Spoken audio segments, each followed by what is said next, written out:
you reign!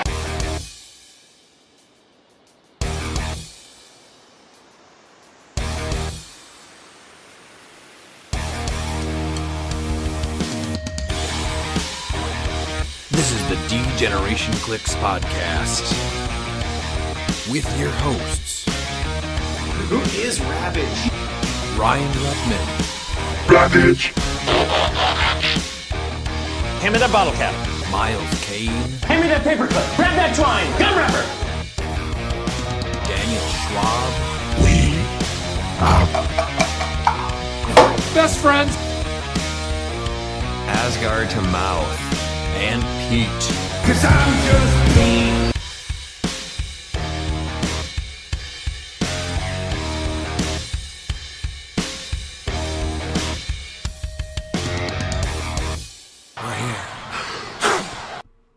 Welcome back to the D-Generation cliX podcast. I'm your host Ryan, and with me as always are Miles and Pete, and we are back with our Strange Tales set review. This episode is the super rares, chases, and everything else. Starting off this episode with the first super rare is 042 Mephisto. So, you can call me Mephisto.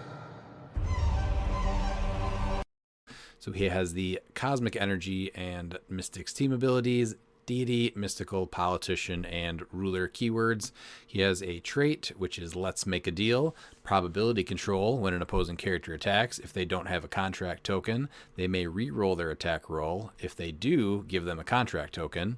And a special Speed Power, which is You Serve Me Now, Mind Control, Sidestep, and Stealth. Mind Control is free, but only to target a character with a contract token that has a possessor marker attached to it, or that was chosen to be an avatar.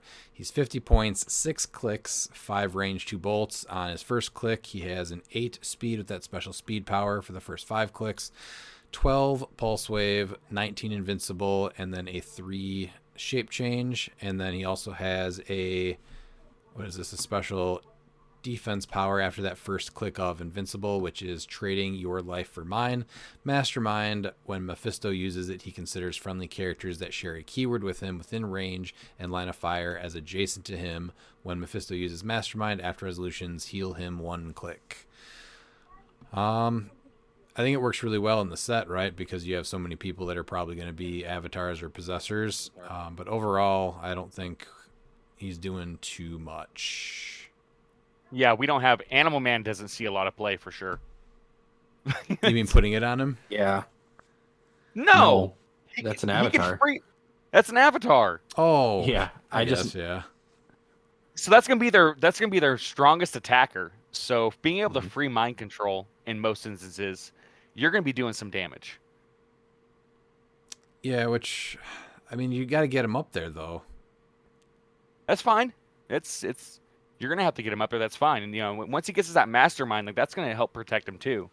Like the contract token does kind of like isn't the best, but I mean then again though, like you just have the ability to be able to mind control free with them. I love no, contract chosen to tokens, be avatar, but yeah, like- I think it makes him weaker, doesn't it, with the way it's worded?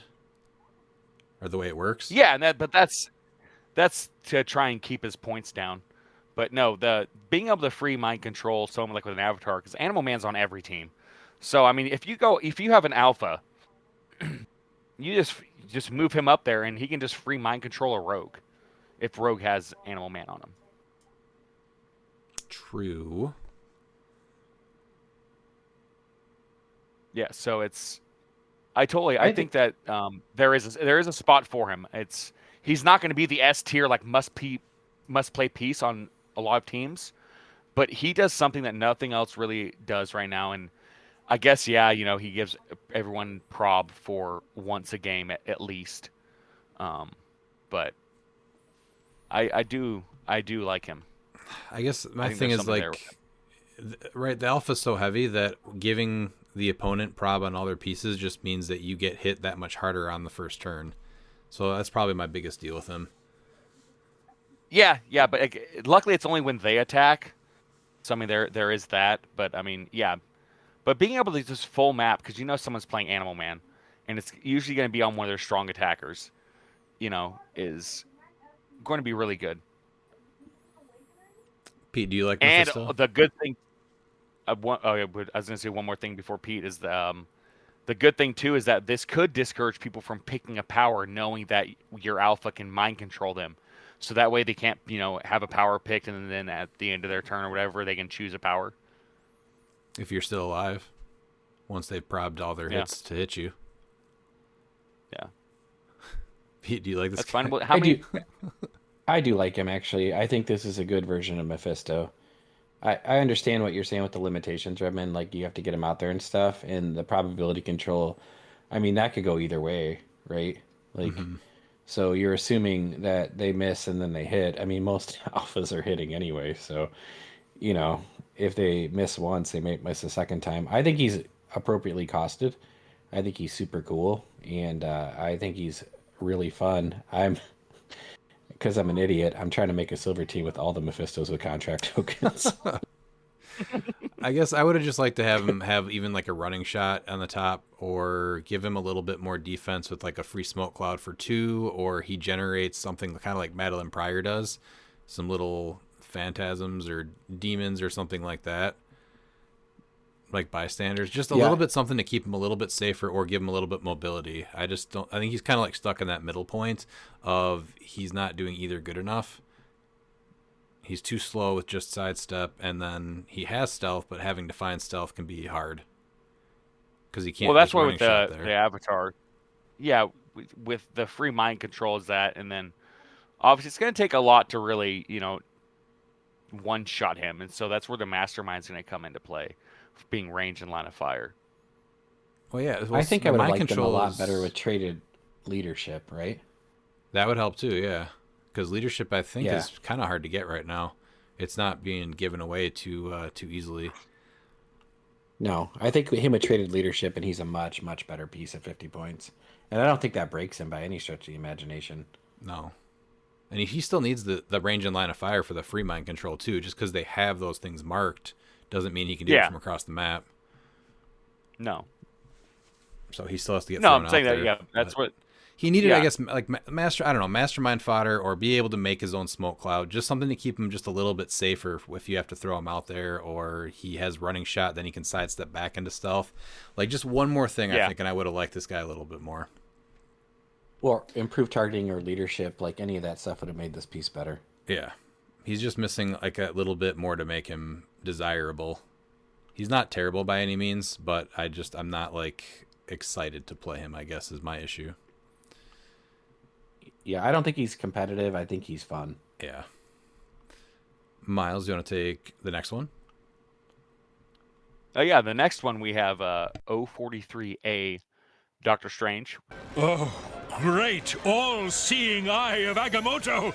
You must come to my aid! With the Mystics TA. Avengers, Defenders, Illuminati, Midnight Suns, Detective, and Mystical. I love that we're finally getting Doctor Strange with Detective. It's got 2 traits. Astral Mastery, move actions given to friendly characters with Astral in their name, or the Ghost Realm keyword don't count against your action total. Ooh, yeah. We just need to find a way to give Norton Ghost Realm, and guess what? He's moving for free, baby. Yep, that's broken. When a friendly character, and when the friendly character with the Ghost Realm keyword is KO'd, and instead of removing them from the game, you may add that character to your sideline. They are still scored, which we obviously know, what that entails. Second trait is multiple projections with leadership and shape change, and when Doctor Strange uses either and succeeds, after resolutions, he may generate a character of 15 points or less with the Ghost Realm keyword from your sideline on its starting click. And then he is 150 or 75 points with 5 range, 1 target, improved targeting characters, and hindering. At 150 points, he's an 8, 11, 19, 3 with running shot, precision, the special defense power, and range combat expert. The defense power is defend impervious. When Doctor Strange uses defend, he considers friendly characters within range and line of fire as adjacent to him. So the improved targeting characters becomes really great with that. So he's just going to be handing out a 19 defense with that. And his 75-point line is 7, 11, 19, 3. Sidestep, energy explosion, still with that defense power, and then prob. I like him at both lines, but I do prefer him at 75. Obviously, you still get that 19 defense. You're giving him prob. He does a lot of weird things that- and still feels a little overcosted, right? Yeah, yeah. I guess like generating those astrals, but yeah. Still, they have to be on your sidelines. So, like that's what sucks. That's my biggest criticism. Like, why are you just not generating them from outside the game? Like, why are you having to chew up a sideline slot for that? Well, yeah, because then you're limited to how many you can bring in then too, right? Or no, it goes if Yeah. it gets KO'd, it goes back to your sideline, I guess. So you still have to pick Yeah, but which still, ones you want. the amount that you, yeah, and this is why like the sideline is just so ridiculous that I don't see you ever making space for an astral. And he's got, I mean, it is your leadership. Yeah, I just don't think he's A doing... 19 defend within range. So Anytime anything is within range, even like that mastermind though, he sees through characters, so I guess that is a lot better. A lot of characters are that they don't see through characters though, and it's very easy to block their line of fire, so they can't do it anyway. no, that's why I just said within range, because like line of fire, obviously, you know, there's blocking and whatnot, but like they're gonna have to do a lot more to block your line of fire. Yeah, he may be better than initially looking at him because of the see-through characters. Because you essentially have defend for 5 around him, right? Mm-hmm. So it's an 11 square radius. Yeah, 19 is still getting hit most of the time. Yeah, but man, I really like the astral mastery though, being able to move up like not Clea, Agatha, being able to just move her up to outwit something. And then do whatever you want after that. 275 points him in the Sandworm. Oh, no, he doesn't have Ghost Realm, though. Oh, he doesn't. Damn it. But he does work with them. He does. Yeah, I'm not sure. How did they not give him Ghost Realm? Yeah, they should have definitely done that with how he works with the Astrals. but you know who he can move though is Beetlejuice. Can move him? Yeah. Great. Oh, without using it when they get capital move actions? Yeah. Yeah, and then the cool thing too, when he's on the main force or whatever, you can just like, yeah, I know you gave up 100 points, but guess what? We're bringing him back out on the sideline from the sideline. Yeah. Somebody's gonna play this because they hate fun. Not a fan of how he enables other players. Beetlejuice bird. Yeah. Now I get it that you're still scoring the 100 points, but still, that's yeah. Pete, do you want to go and talk about the best prime of the set? Oh man, do I? It's Dormammu. At last, a new world and new souls to consume. He's 43 Bravo. He's got power cosmic and mystics. He's deity, monster, mystical ruler. His real name is Dormammu. Sorcerer Supreme. Dormammu has safeguard mystics. / When Dormammu KOs an opposing character after resolutions, you may turn a face down spell one shot face up. He's got another trait. I will have your power strange. When Dormammu starts the game, an opponent generates a Doctor Strange rat bystander friendly to their force in their starting area.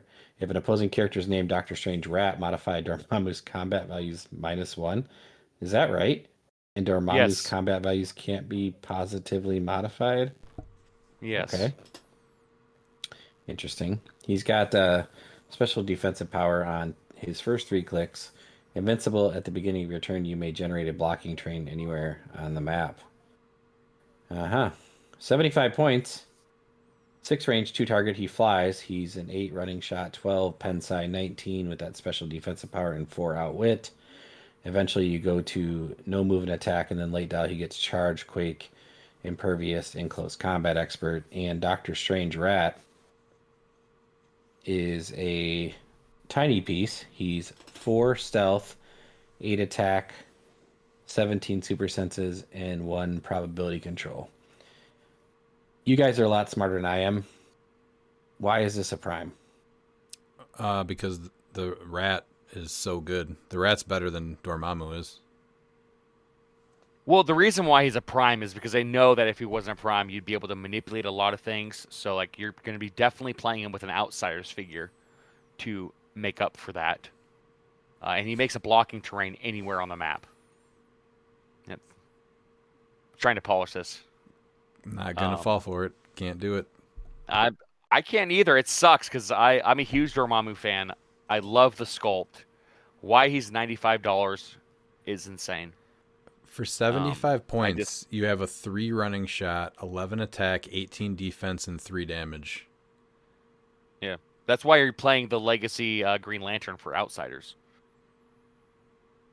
I guess. Just to outsiders your own figure. That doesn't seem ideal. No. I'm guessing that they think that making a blocking terrain anywhere on the map is problematic. I don't know. I really don't understand why it's a prime. Like, I guess, like, you know, in silver maybe, but even then, But how many turns are you getting? Yeah, what are you doing? I equate this to probably like Juggerduck level, where it's the great sculpt, but it's just underwhelming and just isn't prime worthy. Yeah, it's not doing enough. It's too high costed, and you're never making this your prime. We've had so many insane primes in the last few sets, so this is definitely a low point in primes. Which well, is and all you gotta do is look at the same set, and look at one of the rares at the same point value. Blade, yeah. Blade is like better in every single way.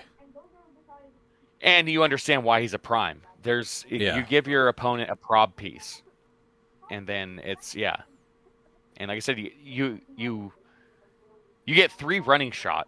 Like, that's tough. That's. But I guess his combat values can't be positively. Well, no, it's never mind. It can't be modified. It's just positively modified. So never mind. I was gonna say maybe he works against the arena cap, but no, it just says positively modified. Oh yeah. I'm like sitting here looking at this, thinking there's got to be a trick I'm not seeing, but I just think he sucks. Like, if he didn't do all the rat stuff and have his combat values -1, then maybe he's fine. But, like, definitely still not a prime, right? Even without the drawback, I don't think he's a prime. Yeah, I think he'd be fine as just a regular one. I mean, make Doctor Strange the prime at this point. You know? Oh, he's not prime worthy either, but... Well, no. No, but still. No, not compared to what we just got from the last set. Well, you could say, well, he gives 19 defend from range. Okay, that's more prime worthy than just generating a blocking terrain map wide. I agree with that part. Yeah, I think that's accurate. This is if you pulled this, I'm sorry. I'm surprised I didn't pull it, honestly. It's a great sculpt, and if I do end up getting one, he's just gonna go right up in one of my display cases next to Juggerduck, who will sadly never really see the map because every time I come close to playing him, it's just not good enough. So what about 50 points? Would you play him at 50 points? No. I feel like maybe no, 50 I'm not points. using. No, I'm not using my prime slot to make my opponent's team better and mine worse. Yeah, that's the main problem. Is that I just give him the Strange Rat. I don't know why like the -1 stats can't be positively modified. That's just it. If you're gonna do that, make him a 9, 13, 25. Yes, I agree with that part too. That would have 72. He would have had to have been the 75 points then, but yeah. That's what I mean. No, that's how you fix him. Is that you give +1 to all of his stats. All of his stats, 7 range, everything. Yeah. At 75 so that way you're points, like, okay, the printed stats that he has at 75 points isn't special, and then he gets the -1 off that. And then if he takes a little bit of damage, yeah, sure, he's got a 20 defense. He goes to Force Blast, Energy Explosion. Yep. Yeah, but it's knockback. It's a knockback EE. That's good. Stop it. No. I think Lyra, the one thing that would have saved him is that if he had +1 to all of his stats. because then you're like, okay, that makes sense because it would look as if he was being 8, 12, 19, 4, which would have been respectable. And then if you're able to then go and KO them. I guess if you want to play him in silver and hope that you have less figures, you play him with Lord Doom and just say no bystanders. That's true. Man, But then that's you're just a lot getting to like do that. Yeah, but then again, Yeah, you're still that's using 150 points. And then you have then you just have like basic stats though. He's not great. Well, no, but so you start with him. I'm trying to polish this, and then you're going to switch out Lord Doom because it's when he starts the game. So you're going to have Doom on the map, so that way they don't generate it. And then you switch him with Doctor Doom, Sorcerer Supreme. So you just and then you have Beast, Sorcerer Supreme on there. You're just doing an entire team of just alternate Sorcerer Supremes. Something you can do. Yeah. I'm trying to. Yeah. I'm gonna move us on here because it's not gonna happen. Yeah. Either No. all of his stats should have been +1, or at least the first 2 clicks, and have him at 75, or I don't know, maybe 50 points. But yeah, he's not gonna be going anywhere out of the box. All right, next we have 044 Nick Fury. Thank God, I thought you were dead. I was, but now I'm better. He has the Shield team ability, Howling Commandos, Shield, Secret Warriors, Marksman, Soldier, and Spy keywords. He has a trait, you were working for me all along. Everything bad thing. Once per game at the beginning of your turn, you may choose a square occupied by an opposing character. If you do, place the character in that square into their starting area. Then you may generate a 0/1/0 Shield Spy on its starting click in that square. He has a special defense power, Jetpack Escape, Super Senses. When this click is revealed due to damage taken from an opponent's attack, after resolutions, place Nick Fury up to 4 squares away from his current square. And a special damage power, Glory Days, Leadership, Outwit, Perplex. When Nick Fury uses any of them, you may choose another character with the Spy keyword. If you do, Nick Fury uses that power as if he occupied the chosen character's square. So 80 points or 60 points, 4 range, 3 bolts with flight. For 80 points, he's starting with Stealth with a 5 speed, 10 Pensai, 18 toughness, and a 3 with that special damage power. And then he gets the defense power on clicks 3, 5, and 8.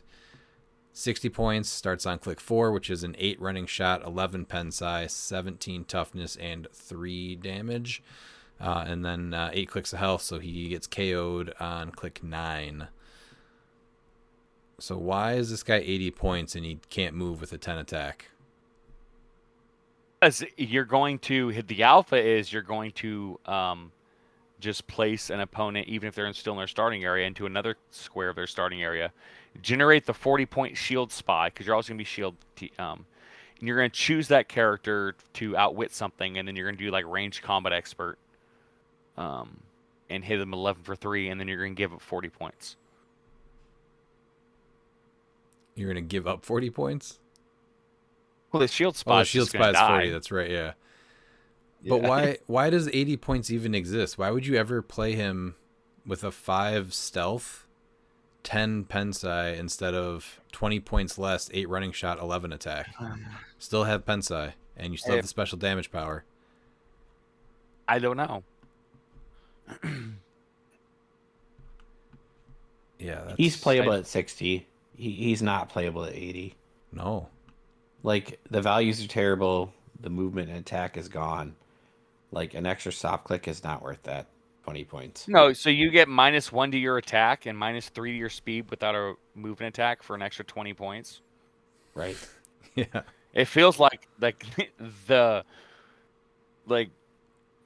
should have been clicks 4 and 5, and then 4 or 5 should have been that. Well, obviously with the power swapped. Like maybe if you didn't get that first trait where you get to place something at 60, maybe. But you get I guess at 80 points is technically 40 points because you're generating a 40-point figure. Yeah. That's dead. That's dead, and now you're down 40 points. Yeah. Right. But he's got a jetpack. He does, and even if you click past it, you do get to still place him because it was revealed. So the cool thing though about that is that with how close the first two are, you can place them 8 squares away. So that's why you're playing them at 80 points. Because you're just going to zoom right through those first two. You are going to zoom right past the first two. And it's so you got to place them 4 squares and then 4 squares. And it is after resolution, so there's a good chance he just gets flurried to death anyway and doesn't get to jetpack away. Someone's just taking his jetpack off and beating him to the ground with it. But it is leadership, outwit, and perplex for 60 points, I guess. And then he's using that from someone with the spy keyword. So he has like some positives, but I don't know. Not a fan of this one. really I like what the they were character. going with. Yeah, I like what they were going with, but Is it just the point values then, maybe? And the weird 80-point line? And the fact that I don't like the shield spy? I think that's really it. Which, I don't know, seems like a lot. So let me just recap. Yeah. You don't like what he generates. You don't like the point cost, and you don't like anything else about it. Correct. Does that sound right? So I like the fact that he generates something. I think it's a cool effect where it's like there was a spy working on the other team. That part's cool. The piece that he does generate is terrible though, and 40 points is bad. Now the Super Sense jetpack thing, very neat. I think that's cool. And then the leadership outwit perplex, he can use it from someone with the spy keyword square. I think that's cool too. His 60-point line is neat. I think 60 is probably still a little overcosted for everything he does, except that trait is pretty good, so probably fine. But why is that 80-point line even in existence? Worst attack, no move and attack. All he gets is an 18 to his defense, and he's still toughness.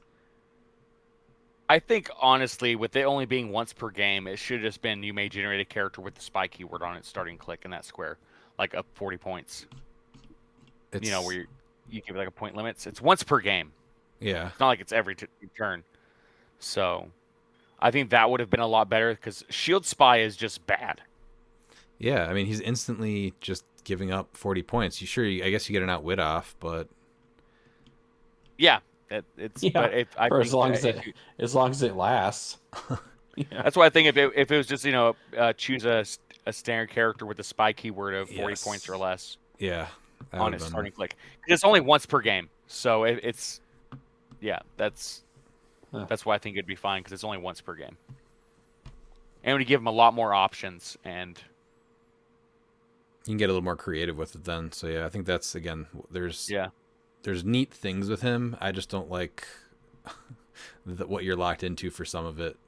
Terrible top points, and the shield spy is bad. Yeah. Yes. Yeah, the starting line for 20 extra points that makes him way worse makes no sense to me. All right, but whatever. Let's go to the next one. The rest of them I think are all honestly really cool. So we are going to be on the upward trend here. I actually think this is probably potentially the best Dracula we've ever had. I agree. So we got 045 Dracula. I was going to make this as painless as possible. I see that my mercy is not wanted. Destroy them all. With Mystics TA, Legion of Monsters, Vampire Brood, Monster, Mystical Past Ruler. So I guess Avengers. The real name is Vlad Tepes Dracula, also known as Alucard. Endless Hunger, Dracula starts the game on click 6. Stealth, Steal Energy, and when Dracula heals himself, he may heal past his starting line.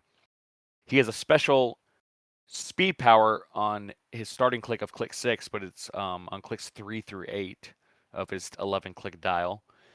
You shall live to do my bidding. Sidestep mind control. When Dracula uses mind control after resolutions, you heal him 1 click if any characters were damaged during that action. And then his special damage power, which is on clicks 1 through 8, is Ruler of Vampirisk. Leadership Outwit. When Dracula uses leadership and succeeds after resolutions, you may heal him 1 click. Dracula increases his single D6 results by +1 if he's on clicks 1 through 3. Wow. So his starting click is 8, 11, 18, 2 with the special speed and damage power and mastermind. And he heals all the way up to click 1 to a 10, 13, 25 with the special damage power, charge, precision strike, and willpower. He has no reducer, but this is someone you give Animal Man to, and it fixes every issue and makes him go from a fun, like, okay character to insanely good. So what are you picking with Animal Man? I'm going to start turn 1 regeneration.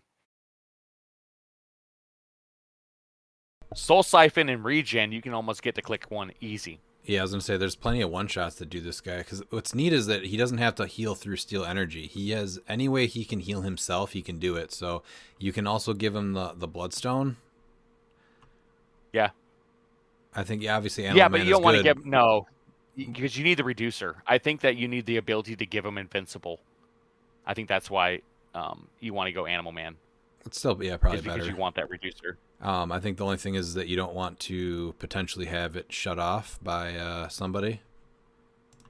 Yeah, that is the one problem. Yeah, look at that. The in Silver, Elsa and Deadpool, giving him a pizza to eat on turn 1. Black Ring, you can give him double heals on steel energy. So I think there's a lot of ways to go with this guy. Animal Man's probably the best, but if you want to put it on another character, there's still other options. But yeah, regen on turn 1, and then go to invincible on turn 2. Yeah. Well, you may even consider the White Lantern ring on him if you want to go regen route, right? Well, then you can't. Yeah, you just want the reducer. Yeah. Because he has no reducer. No, I think Animal Man's better. I think this guy's playable. I think with Animal Man, he's great. Yeah. Oh, he is. Yeah, those values are 4 great. range, triple bolts. Yeah. And if you can get him, like, he is just, that's crazy. Click 2 is just, oh my God, you don't even want to see that coming across the board. And he's your leadership. I mean, being able to regen and you also use Soul Siphon to regen is free. And then if you're able to get the click 3, you're going to be getting +1 to your roll. I actually really like the Bloodstone on him too. I still think Animal Man's better, but I agree with you. Because you're limiting them the other team. And they have to deal with him. And this isn't a guy that you can just like go right through and end the Bloodstone's effects. So to come up to this guy and make him your main target so your team can start healing is a rough choice to make. I mean, I think you might be right. I think, honestly, Bloodstone might be the pick just because, like, we are seeing an uptick in some Beetlejuiceburg being played. Mm-hmm. And you're putting him at a huge disadvantage against a Beetlejuiceburg. Right. So, not being able to just regen is better than not being able to regen. Yeah. And now he can't, the other team then can't heal, and you'll for sure still be able to get to that 1325, which is great for going up against a Beetlejuiceburg. Yeah. But yeah, best Dracula I think we've ever gotten. Oh, yeah. All right, Pete, what about this next one? I actually like her a lot, so tell me what you guys think, because I like her a lot. Kushala, she's Mystics. She's Midnight Sun's Tarot Monster Mystical Past. Tarot's back. Her real name's Kushala. This is the one from the MCU, right? That was first appeared in that. No, this is from DC. They were actually able to shoehorn a DC character into this Marvel set. Well, no, what I'm saying is that she first appeared in the MCU before comics. Oh, I think so. I believe so, yeah. She's in that issue of Batman. Sorcerer Supreme. Kushala has Safeguard Mystics. When Kushala KOs an opposing character after resolutions, you may turn a face-down spell one-shot face-up. She has a second trait, Rage of the Dead World. That's from DC. Once per game, when Kushala would be KO'd, instead roll a d6 and turn her to the resulting click number. Protected Pulse Wave. This can turn her above her starting line. And then Spirit Rider, which is a special damage power on her first 3 clicks. When Kushala attacks, opposing characters can't use Mastermind or Super Senses. Characters that can use Battle Fury can't reduce damage dealt by Kushala. She's got improved movement characters. She's 4 range, single bolt. She's 60 or 40. At 60, you get Hypersonic, Energy Explosion, 18 combat reflexes, and that special damage power. At 40, you get Charge, Energy Explosion, combat reflexes, and that special damage power. I like her too, Redmond, honestly. I think she's super unique. This is the one from the MCU. What If. This is Spirit Rider. Yeah, no, this is Spirit Rider. Yeah. Yeah, from Wheels of Vengeance. Yes. Yeah. But the hypersonic with improved movement through characters I love, and she's getting rid of a bunch of rollouts or ways to get rid of the damage through Mastermind. She's getting rid of the super senses. She's punishing for you using Battle Fury. You can't reduce that. So, and then when she dies, she's already a ton of clicks, right? For 60 points, she's 7 clicks. For 40 points, she's 4 clicks. And then she can come back. Even if you play her at 40 points, she can come back on click 1. Yeah, she's 5, but yeah, I agree. 5 clicks on the 40-point line? Yeah. No, Yeah. she does. It says this. Oh no, this can turn her above her starting line. Okay, wow. Yeah, so you have Yeah, to, for 40 points, you know, I mean, it's not like an amazing piece, but for 40 points, you have to deal with her and hit her quite a few times. Then she has the potential to go all the way back to click 1 instead of click 3 even. I like that. Yeah. She's able to bring back the spell one-shots, so I think super low-costed, and she does some cool stuff. She brings Tarot to your team. Yeah, she brings Tarot to past Avengers. Yeah. What can she get for free? Mystical, so just the Ring of TK is the big one, yeah. But I think maybe if you can get some close combat expert on her, this would be another example of someone that actually would benefit a ton from Animal Man, being able to pick something to go with whatever you need to for that turn. Yeah. And then she gets and totally KO'd. worth it at 40. For sure. Yeah, she gets she's 40 KO'd, points. and then you can get her going again still, put Invincible on her, give her some regen or something. So Animal Man actually with Close. at 40, she's better with Animal Man at 40 than she is at 60 without him, because she has 8 speed hypersonic. Yep. yeah. I like the option too, though, of just being able to pick close combat expert. Even the hypersonic close combat expert ignores characters. Precision strike. Oh no, she already can't or turns off super senses. But I guess precision strike you'll pick sometimes. You can pick Battle Fury though, and then there's no rollouts for the whoever you're attacking. So I think I like Animal Man on her and pay the extra 10 points for her. But I like her. Zenzi actually works really, really well with her. Sure. Because you just choose someone to give to Battle Fury, and then you're not reducing. So yeah, keep the Animal Man on her and pick something else, and then Zenzi can give her Battle Fury. Yeah. You're probably never using the Energy Explosion, but that's fine. Well, no, that's not with her with Battle Fury. It's just you give someone Battle Fury. You don't want her to have Battle Fury. Oh, I see what you're saying. Well, if you want a close attack, though, I was saying give her Close Combat Expert. Now she's got Battle Fury, and she ignores Mastermind and Super Senses.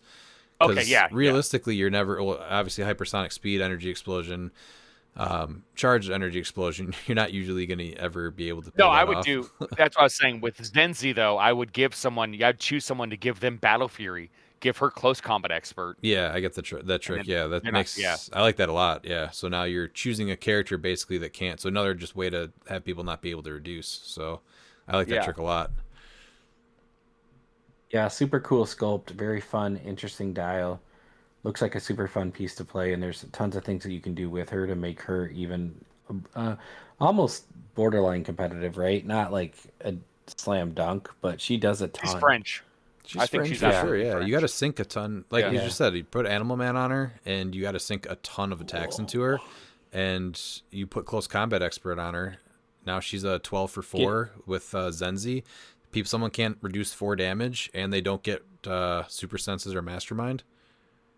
Yeah. That's Well, pretty getting good. tarot on any of those keywords is Yeah. That's another Really- thing, too. Yeah.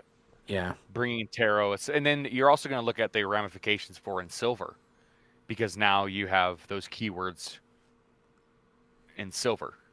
Because like Avengers is really good in Modern, even better in Silver. And getting Tarot to them. A monster now gets Tarot. Yeah. I mean, that's... Yeah. Yeah. No one's talking about her yet, but I actually like her quite a bit. She's really good for her points. bonkers. All right, next we have the A side of Baron von Strucker. The world will know Hydra's power. They will know that not even the Avengers can stand against us. 047A. He's got Hydra, Past, Ruler, and Spy keywords. He has a trait, High Council of Hydra. When establishing theme teams, friendly characters with the Spy keyword gain the Hydra keyword. Opposing characters modify their range -2 when using Outwit, Perplex, and Probability Control, and those powers have a minimum range of 2 when they do so. He's got a special attack power, Death Virus. Poison. When Baron von Strucker uses it, he may do so as if he occupied a square within range and line of fire. And a special damage power of Satan Claw. Is that really what he calls it? Is the Satan Claw? Oh, yeah. Okay. It's Blades You ever Claw's seen fangs. Enter the Dragon No. with Bruce Lee? That's No. the Satan Claw. Okay. No. It's Blades Claw's fangs. When Baron von Strucker attacks, characters that can use Impervious, Invincible, or Invulnerability use Toughness instead. 65 or 40 points, 5 range. At 65 points, he's getting a 6 stealth, 10 with that special attack power, 18 mastermind, 2 outwit. Or at 40 points, he is a sidestep, energy explosion, 17 toughness, 11 attack, 7 speed. And then a 3 with that special Satan Claw damage power. I love him at 40. I mean, I know you don't get the poison, but starting with that Satan Claw ability is amazing. Yeah, either way, he's really slow, but I like what he's doing more with the Outwit, Perplex, and Prob, that minimum range of 2, and being able to choose as many spies as you want to get on the Hydra keyword. Well, and this is going to be, once again, another figure for Fringe that you're going to give 40 points and give him Animal Man. I mean, I know there's some figures that's going to stop that from happening, but you're going to have a 9 square reach with him. 13 with a TK. Mm-hmm. That Blades Claw's fangs. I mean, imagine using him with an Ares Bomb. I mean, I don't like it. No, I just don't. I love this. I actually really like this piece. I think he's super interesting. I like him a lot at 40. I just don't know why we can't get one click of a Death Virus on 40. Yeah. One click. The top one. Yeah. I mean, yeah. You can put him even just with a motorcycle. That'd be amazing. charge and super Be senses, insane. a little more speed. Yeah. Mm-hmm. Yeah. I think he's neat. I like the neat things he does. But yeah, 65 points for a piece that doesn't have movement attack is a little bit rough. But he doesn't have leadership either. Man, why are they not giving some of these pieces leadership anymore? So this is clearly the version of the Baron von Strucker from the MCU, where he wasn't a leader; he was just there to be there. Okay. You know. But again, like that damage power, the special attack power is really cool, and you can only get it at 65 points. But then he just kind of like sits there to use it. Yeah. Or he's got to run up to you and then hopefully, I guess, mastermind to people so that you don't just kill him. So yeah, that's where it's really weird. So at 65 points, which is usually the baseline, like similar point value, where you're gonna want a main attacker. He's not a main attacker. No. So it's really weird. And his Right. 40-point line plays like a secondary attacker.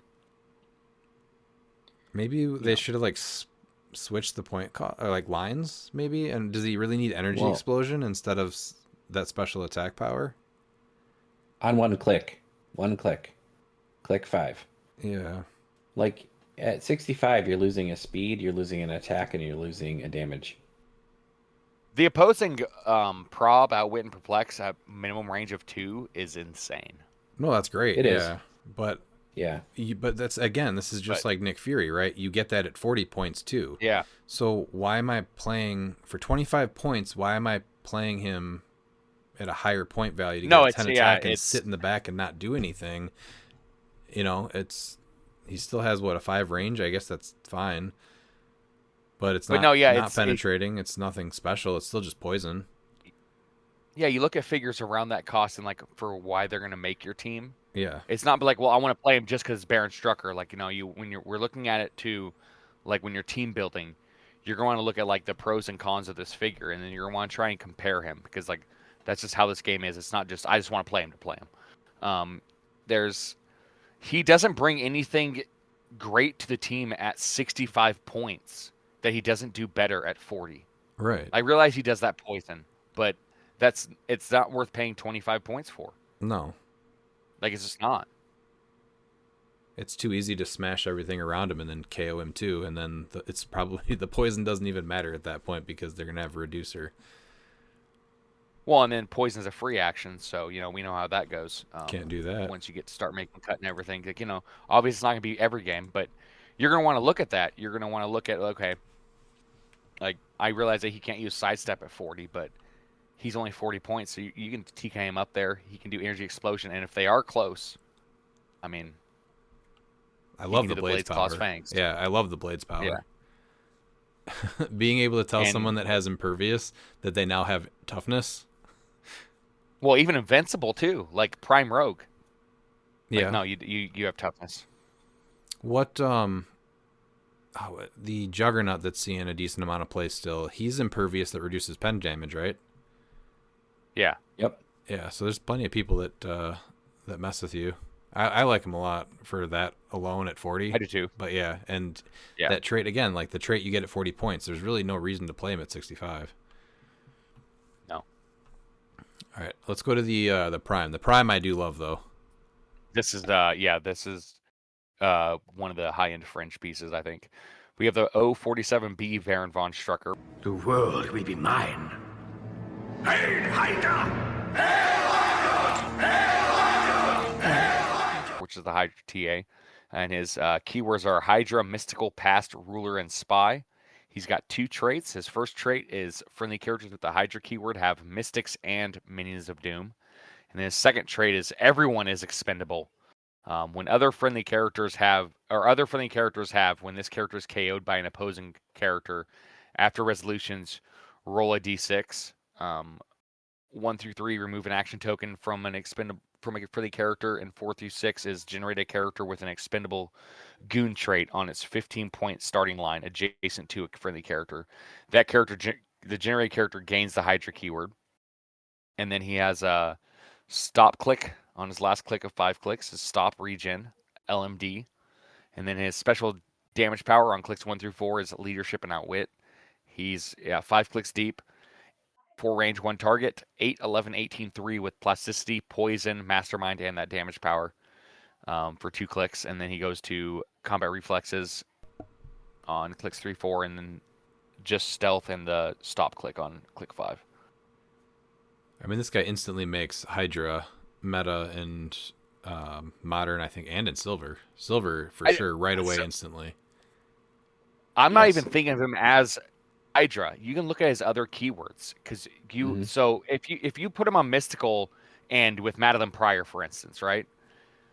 When her pogs get KO'd, you get to roll that and generate an expendable goon that now has the Hydra keyword, no matter what goon you bring in. Yeah. And now it's more than just Hydra. Yeah, that's true. Yeah. So there's a lot more that he can do. He's a really super cool Prime. I think there's just a lot of mine goes to Hydra right away because there's a lot of pieces that I've liked in the past that have had that keyword that just seems something's missing. Like I love the Black Skull at 100 points from AV60. Oh, silver, yeah, and silver I think yeah. Hydra is there with him. In modern, I think that mystical and past is where you're really going to see him. Even ruler and silver, I actually really like him with the Batman team up Aquaman. Because those tentacles are now going to get KO'd. Because you can instantly get them KO'd if they're not occupying water. And then just generate something. You have the constructs.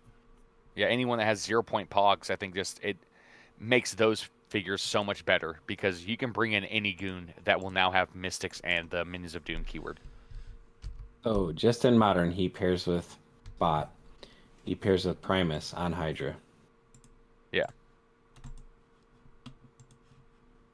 I think I love this Prime. And I do, now that you're saying Mystical and Madeline Pryor, like that has me thinking I'm so close to jumping over to Mystical. No, it's and that's exactly why I said it, because I know that, Madeline Pryor is, that's your piece, but I think that him on Mystical just, because you have 4 pogs from Madeline Pryor, and when they get KO, that's whatever. But like now, the entire strategy can change. Because now you can bring in any goon you want. What about Black Adam and Parademons? And that's still... Oh, Parademons don't have Mystical, though. But you can bring them in later. No, you can't. You can bring in... you just KO one of the 4 pogs you get from Madeline to become... Parademons. But Black Adam has Mystical, right? Yeah, and then you can also do the... a construct There's some mysticals. You can give them a rank, power action, kill a construct. Yeah, and start bringing it in that way. I like that a lot. Yeah. Obviously, no. I mean, you can't KO your own Pogs. Like they have to KO them, but still, like it gives options. Like now, Makes you like think. you're thinking, like, yeah. So now that Black Adam, like that, because Apocalypse seemed to be like the only way, but now you're like, this has potential. Yeah, I like it a lot. Might start having Going to silver, switch. it brings back one of my favorite pieces of all time of Captain America 072 from Avengers Defenders War, who grants Avengers have the Hydra keyword. Oh, yeah, that would open up a ton right there. Also, yeah, this guy just opens up so much potential. And his point value is like he's 35 points. Like this is so you know why all he's you have prime. to do now is yeah, look at the other super rare prime and just why? Do we have to? Again? No, that's the entire point. No, that's okay. And he very well might be the best prime of the set. I think he's very high fringe. Yeah, what he does and what he allows you to build towards, I think makes him the best prime in the set. Obviously Blade is just like I guess this is like you might disagree with this, Miles, but Blade is more like the prime rogue, where it's just very straightforward, point and shoot, really strong. And then this is more of like you have to kind of build around it a little bit more, and it's even more insane if you do so. So a little bit more like Cable, where you start having to think a little bit more to add to it. He's nowhere near Cable. He's absolutely, this is Cable. I'm gonna put a universal weapon in his hand too. Yeah, no, that's so. The thinking around Cable is give him universal weapon. That's what that is. Yeah. No, there's more to it. I don't know. These rose tinted glasses are getting really out of hand. No, you have to think a lot about Cable. There's running shots that you need. You need angles. You need to line up blocking. There is so they get one knocked prime back. that Baron von Strucker is a very close representation of, and it's not Cable. It's Kingpin. Or Cable. Has nothing to do with Cable. Or Kingpin. Can you imagine the Satan Claw holding the universal weapon? Yeah, I could. Yeah, because Baron von Strucker's actually a piece that you have to think with. Right, like Cable. Not at all. This might actually make me look at Mystical, though, because there's a ton of fun stuff right now, and this is... Because he's better than Cable. Stop it. I love Cable. All you gotta do is look at your CCO though, and just say that's where your meta is. Like everyone's playing Cable. I think that's exactly why you need to go to Baron von Strucker. How does this guy handle Cable? There's more Cables. I don't know. I mean, I guess it depends on since it takes strategy. I guess that Cable, I think he just stops Cable. Okay, that's fair. Yeah. All right, let's go to another one that I was looking forward to in this set. Magic. I am Ilyana Rasputin, Queen of Limbo. You crave the darkness. You shall have it! Such power. The soul sword can disrupt any magic. It feasts on the demonic. She's got Mystics. She's got X-Men. She's Midnight Suns, New Mutants, Mystical, and X-Men. Ilyana Rasputina. Is it Rasputina? I don't think so. Guess, is that yeah, right? they added a name. No, that's not right. And No, it's Rasputin. Yeah. Yeah. is this? I'm hoping that this is just a misprint on this site. So this is now the everything bad thing. It's now Rasputina.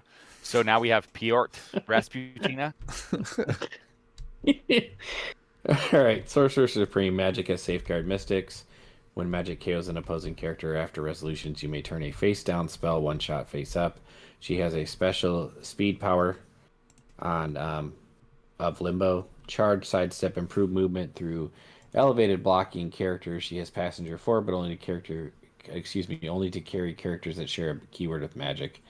And then she has a special attack power on her whole dial. Aim for the gaps. Blades, claws, fangs. Giant reach 2. When magic damage an opposing character after resolutions, you may generate a fire smoke terrain marker in their square at the beginning of your next turn. Even if this is lost, deal 1 damage to each character occupying those markers, then remove the markers. She's 70 or 50. She's got that special speed power and attack power, top dial at 70. Then she's a 19 impervious with 4 leadership. And then at 50 points, she has charge, special attack power, 18 toughness, and 3 prob. She's very cool.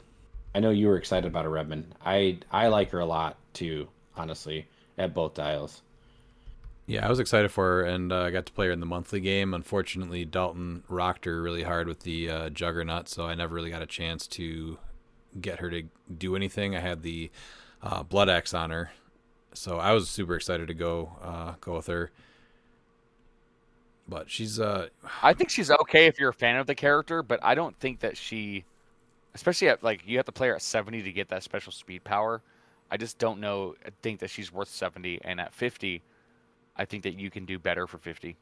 Yeah, I don't like her at 50, So, but at 70, you're getting leadership, right? The 4 damage is nice. Right. She carries 4 people. She has the sidestep and the charge. She can go through elevated. I mean, nothing's really stopping her, so it feels a lot like the character. She is just a little too squishy, but if you can KO her, get her going with the images of Icon, and it makes it a lot harder to target her, and you can get some body blocking with anything she can carry up. So sidestep with the charge, it's still like a 6 range, giant reach 2. So I don't know. Obviously 70 points is a lot. She does still feel squishy, but I think that she's still pretty neat.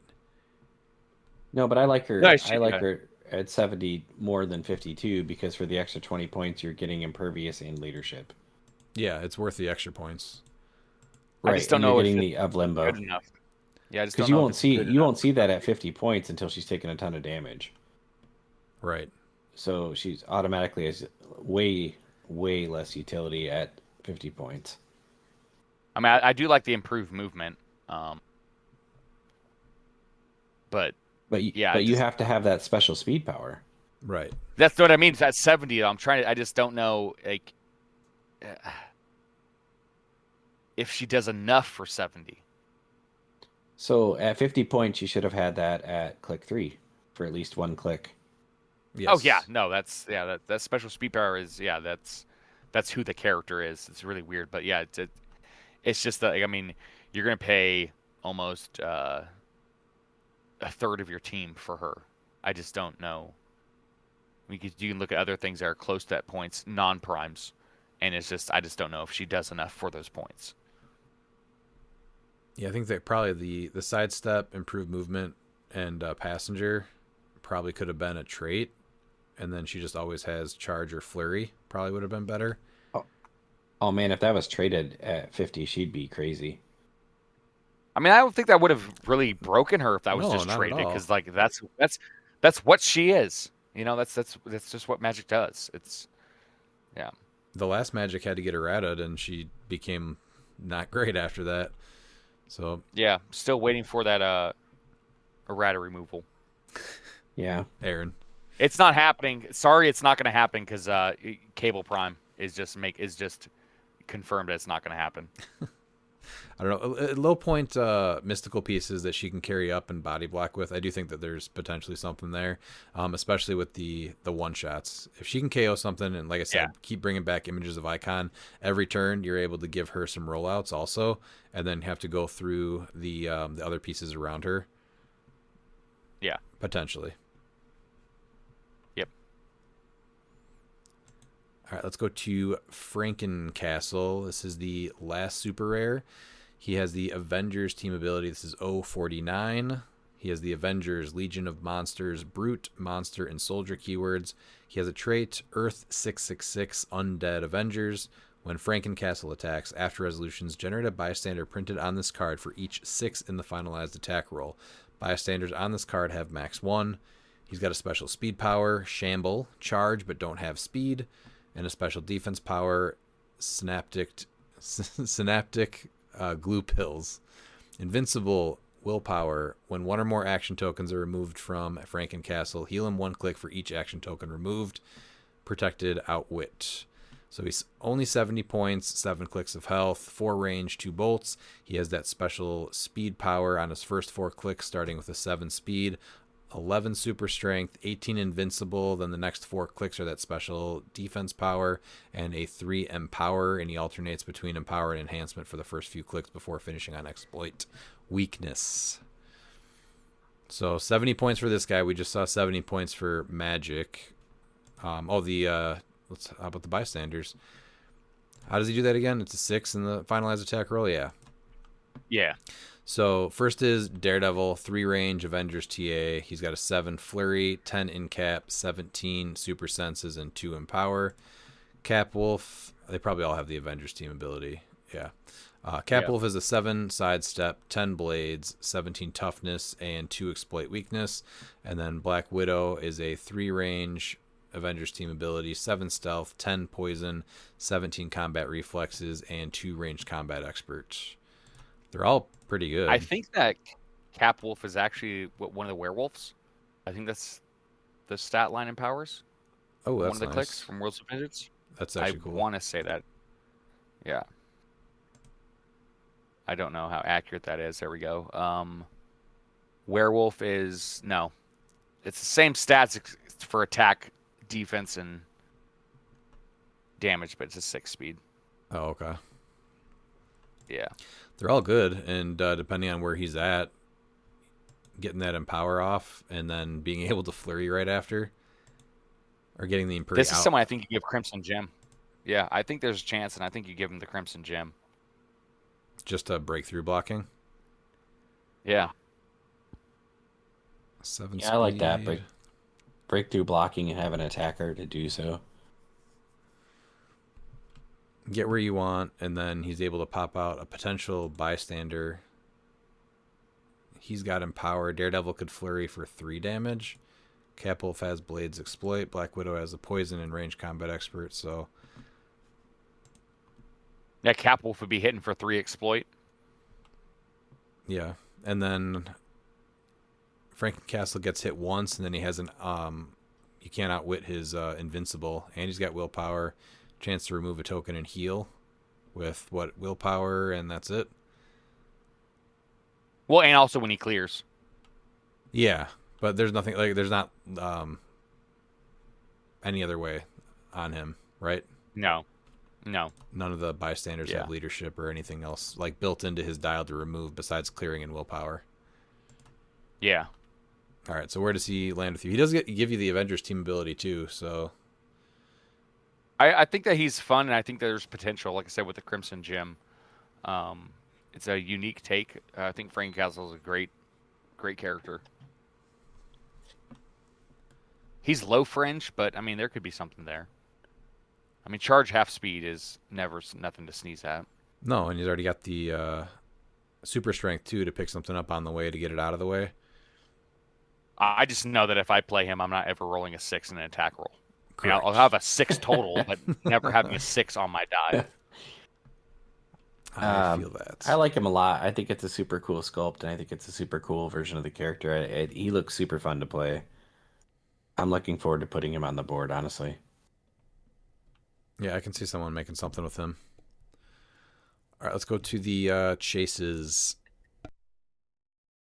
So first we have Nico Minoru. I've leveled up, asshole. Which has Avengers, Midnight Suns, Runaways, and Mysticals. She has Mystics. She is unique. She has 2 traits. Staff of 1. During Force Construction, you may add up to 3 spell one-shots to your sideline without paying their cost. These one-shots don't count against your sideline limit. When a friendly one-shot is turned face down after resolutions, remove all action tokens from Nico Minoru, and she can use Perplex until the end of your next turn.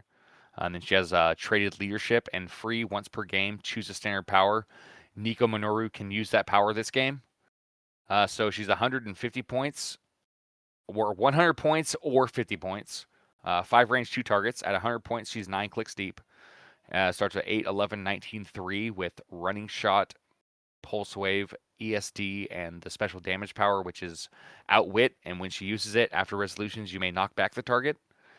And for 50, she starts on click 5, which is 7, 10, 18, 3 with sidestep, TK, toughness, and that damage power. and then she's 5 clicks deep. I don't see you ever playing her at 100. No. She's insane. Yeah, I think so. No one's talking about her, but I think she's honestly sneakiest, possibly the best chase between her and Wolverine. So she makes Trove Doom so much better because you just add 3 spell one-shots. It doesn't matter if you have other one-shots, whereas Doom, you had to only have those 3 Darkhold one-shots. And for his damage power to see through Doom bots, it's just any one-shot. So you can have, the good one-shots on your build and then also get 3 of the spell one-shots.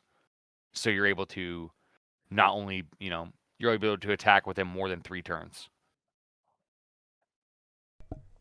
Okay. I think that's I think it's a great combo. She just makes Doom that much better. Yeah, because that Doom was good as is, and now you're like, okay, now we can throw in Fortify, Resolve with the green, any other one shot that you want, besides the icon, and all those the spell one shots. Yeah, I think everyone that's looking at her right now, they see a 100-point running shot pulse wave piece with a decently long dial, or a 50-point TK piece. But when you start actually breaking down the fact that she's coming with 3 spell one shots, that's 15 to 20 points right there that you can subtract off of her cost, right? And the fact that it doesn't count against the 6 sideline spaces, that's huge. She also has she's got flight and sidestep to carry someone, above average range with a 5 range. She does have the TK. She also has leadership. You can just pick a power for the whole game. I mean, she's amazing. And outwit. Pick invincible. Yeah, I mean, give her invincible. So now it's like, okay, at 50 points, she's not, nothing to sneeze at. No. You actually have to sink in really good at, a lot of attacks into her. She's amazing. I mean, you guys covered it with the one shots and everything else, but you just traded leadership at 50 points TK, outwit, and like Miles said, you can pick a reducer or a rollout, however you want to do it. She's awesome.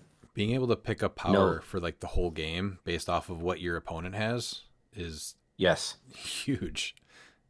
Humongous. Yeah. And just right away, not only are you able to kind of subtract the points for the spell one shot, the spell one shots are amazing, right? You're absolutely adding all 3 to your sideline. So that's 15 to 20, like I said. So you're looking at, she's 30 to 35 points at that point already. Leadership, pick a power. Yeah. And you get to choose her tempo, which is really unusual because there's no rolling to get tokens off her. You just flip a one shot. Mm-hmm. Yeah, I think she's a really cool piece. Her and Wolverine, Lord of Vampires, everyone's looking for Wolverine, but I think she is up there with the best chase in the set. Her and Wolverine are definitely those two, I think at least. Wolverine is the one piece that's going to almost require Bloodstone, for sure. Yeah. Well, he'll change the game. You guys want to talk about him? I do, actually. Let's hear about him. Come on, move it. We're missing dinner. He's Wolverine, Lord of the Vampires. He's got Avengers, he's got X-Men, he's Avengers, Vampire Brood, X-Men, Monster Ruler. His real name is Logan. No last name. Welcome to my kingdom, bub. Thanks, WizKids. When establishing theme teams, friendly characters that share a keyword with Wolverine, Lord of the Vampires, gain the Vampire Brood keyword. Friendly characters with the Vampire Brood keyword can use Steel Energy and X-Men TA, and when they use Steel Energy, and that use of Steel Energy also heals any friendly characters with the Vampire Brood keyword adjacent to them. Well, that's great. He's got a misform. That's another trait. Stealth and super senses. And he's got a third trait because 2 aren't good enough. I'll take more than a steak. Wolverine Lord of the Vampires starts the game on click 5. When Wolverine Lord of the Vampires would be healed by Steel Energy or X-Men, he may heal past his starting line. He has 90 points. He starts on click 5, so he starts at Charge Blades, 18 Toughness, 3 Leadership. But you could potentially get him up to click 1, which is an 11 Hypersonic, 13 Persistent Strike, 25 Exploit. Yeah, man, sign me up. Let's do this. If there's one thing this set is awesome is doing, it's finally doing vampire dials correctly. Yeah, this is so his appearance in comics was super cool, and this is a super cool version of it. I am excited to play this piece. It's also nice too because you're going to be able to put him on Avengers with the past Avengers and give your entire team the Vampire Brood to give them Steel Energy. So you're going to have figures like Reverse Flash with Steel Energy. And that's just like one thing that he does, right? The possibilities of this guy are pretty endless. And I mean, if you're not playing, but like, you're gonna need the Bloodstone, because all you do is just okay. Turn one, he goes. So when they go first, your 4 actions are gonna be to heal him up. Yeah. But this is exactly how Vampire Dials should work. Is that it is crazy, but like you're paying 90 points. And you're taking a bunch of tokens right in the beginning of the map or the game. Yeah, so you're doing it that way, and him and Dracula, I think, are a great way of doing Vampire Dials. That's the only bad thing that I'm not a huge fan of with the Blade, is that the Blade does become insane, but like he requires you to hit, and that's the one bad thing about a lot of Vampire Dials, is because majority of the time you're not healing. Well, yeah, they're overcosted because of their potential, and their attack. Usually in the beginning, their attacks are pretty low, so they're way below. You're paying for way more than what you're getting, and because of that, it's very hard to heal them. Yeah. In Silver, you have in Modern, for the X-Men team ability version of the healing, you have that beast that gives you the 6s. Right? Is that the play at home one, or sorry, the release day? No, that's the team up card, right? Team up card, yeah. The alternate card, yeah. Card. And then in Silver, there's a couple of ones that let you use X-Men as free, like you hit leadership. Yeah. So imagine, being able to use X-Men as free because you hit leadership turn 1. Well, he just makes Sky Tyrant so much better too, because Sky Tyrant's gonna be able to get Steel Energy. So when you do bring him back on his last click, you can heal him up. Yeah, and he does need that too, right? Yeah, I think for sure. I mean, because you know how much strategy and like how hard it is to really play with the placement of Sky Tyrant. So I think Steel Energy is the one thing that he was missing. Yeah, well, yeah, because you're really far away, right, from the opponent. You have to, find a pretty good TK line so you can make it all the way across the map. Then you have to make sure you can hit as many people as possible, right? And you want to make sure you hit so you can move. Then you have to decide, right, I get to move twice as long as you hit both flurries. So, where do you move both times? Maybe you can pick a piece up in between, drop something off. Like there's some options there. Yeah, it's tough. Is this everybody's, I don't know, favorite chase, or chase that you think is the best at least? The best at least. I don't think he's the best, no. Really? I think he's close. Have we gone, do you think Nico's the best? I do think Nico's the best. Okay. Yeah, I think it's between these two for sure. Pete, what about you? Oh man, for me, this might be the best, but I love Nico. There's at least 2 other chases we're going to go over that I really, really like. I think one of them is not getting talked about enough yet either. Well, so we'll get there. Yeah, let's go over the next one, which is Tony Stark, Sorcerer Supreme. Make your move, Reindeer Games.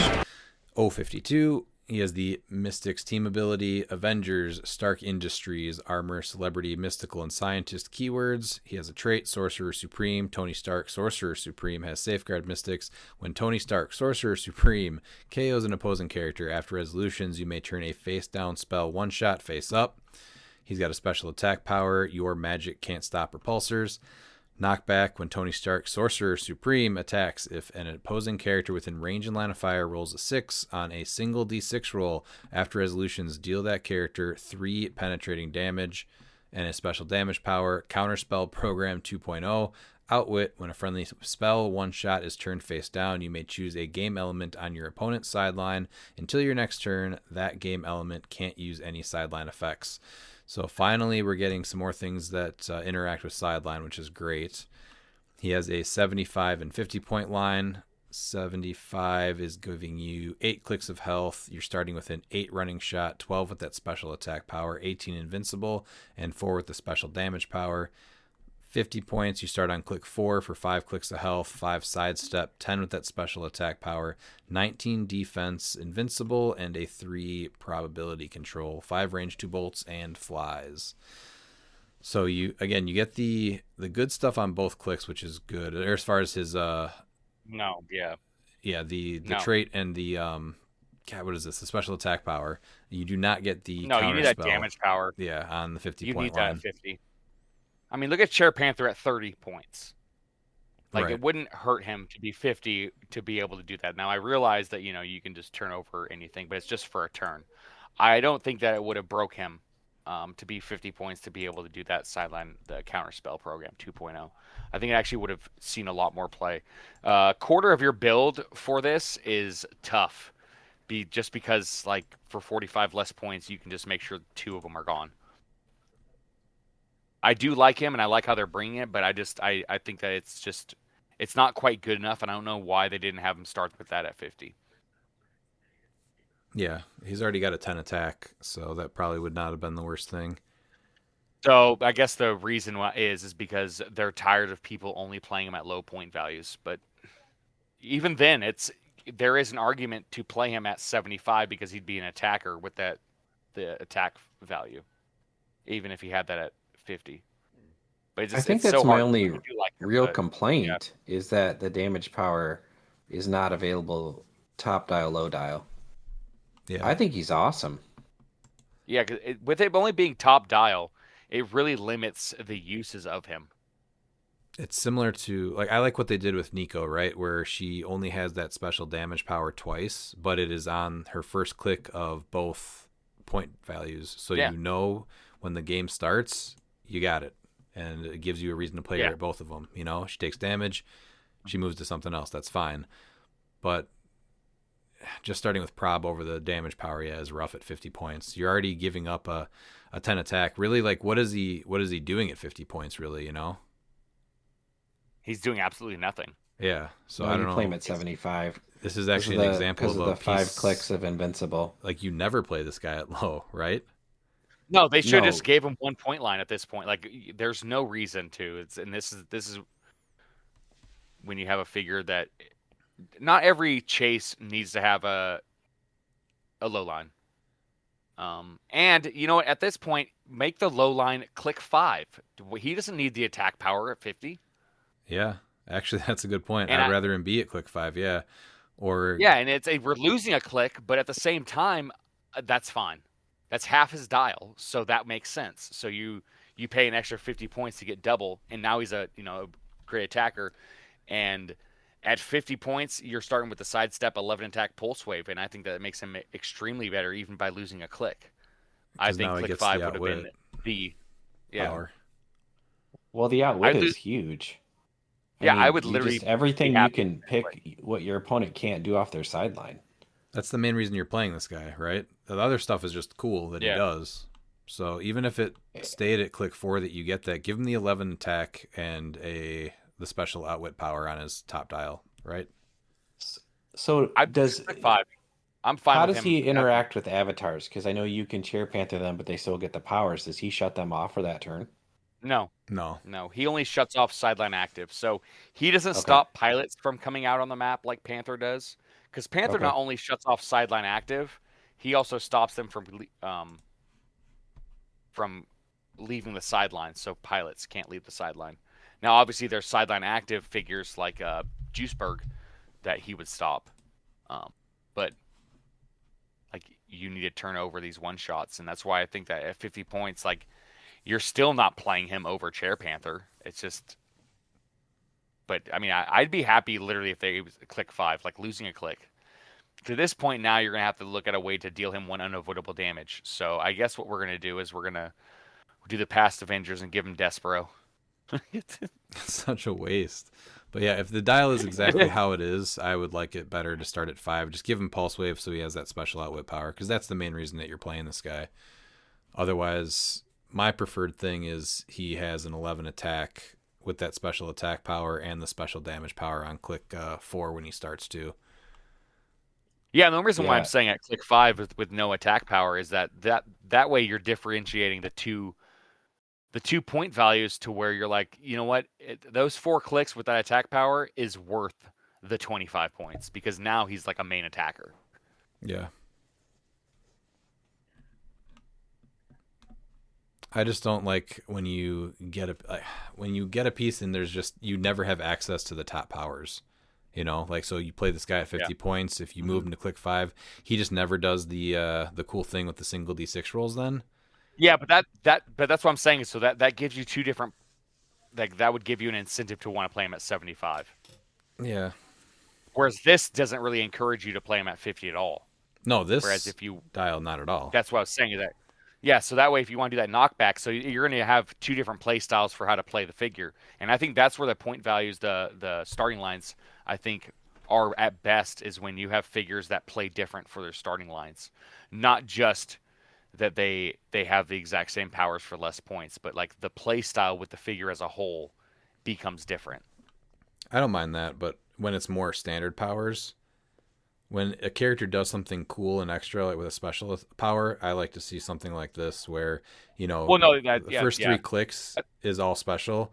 Then you just get a little bit, and then you get hit once. Now you get to do something else. So I do like it like this for special powers. But when you're looking at more standard powers that we've seen in the past year where, you know, like, for example, going back to Nico, perfect example, 100 points, that you're just getting running shot pulse wave, and then completely different piece at 50 points, sidestep TK, right? That I do like. But again, no, I get it. But that's with the attack power. Yeah, the attack power is just, like I said, it's just where it would change. Instead of just, I don't like it when like the special powers are like on no starting line. And like I get it, you know, wanting the special power on there. I'm just saying it'd be for the play style wise, you're playing the figure for 2 different reasons. 1, to get that repulsor knockback, and then 2, and play him with universal weapon and give that knockback pulse wave. That's not bad. It's hard to complain about having pulse wave on your top dial too, so that's why it's easy to be like, yeah, that would be fine to have pulse wave over the special attack power. All right, let's go to the next one. All right, next is Dr. Doom Supreme. Doom does not surrender. Which is Minions of Doom, Mystics, TAs, Latveria, Armor, Mystical, Ruler, and Scientist. He's got 3 traits and a special damage power. His first trait is Latverian Sorcerer Supreme. Leadership, Dr. Doom Supreme has Safeguard, Mystics. When he KOs an opposing character after resolutions, you may turn a face-down spell one-shot face-up. Second trait, when a friendly spell one-shot is turned face-down, friendly characters have Minions of Doom this turn. When a friendly character uses Minions of Doom, heal the chosen character an additional click. And the third trait is once per game when Dr. Doom Supreme would be KO'd, you may KO a friendly character with the Ghost Realm keyword instead. If you do, turn Dr. Doom Supreme to click number 9, Protected Pulse Wave. He has 175 points, improved targeting characters, 5 range, 1 target at 100 points.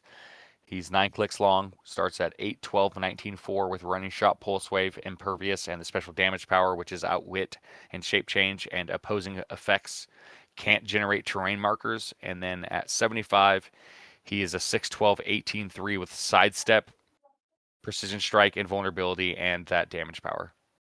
So this is a perfect example too that's similar to Strange. Like that's like having his 75 point line, having that damage power on click 5. What's that? You talking about the Tony Stark like Sorcerer Supreme? Yeah, that's like having Dr. Doom start on click 4 like this and having his damage power at click 5. Oh, okay. Insane. Yeah. I think he's okay. I don't think this is really representative of him as Doom Supreme.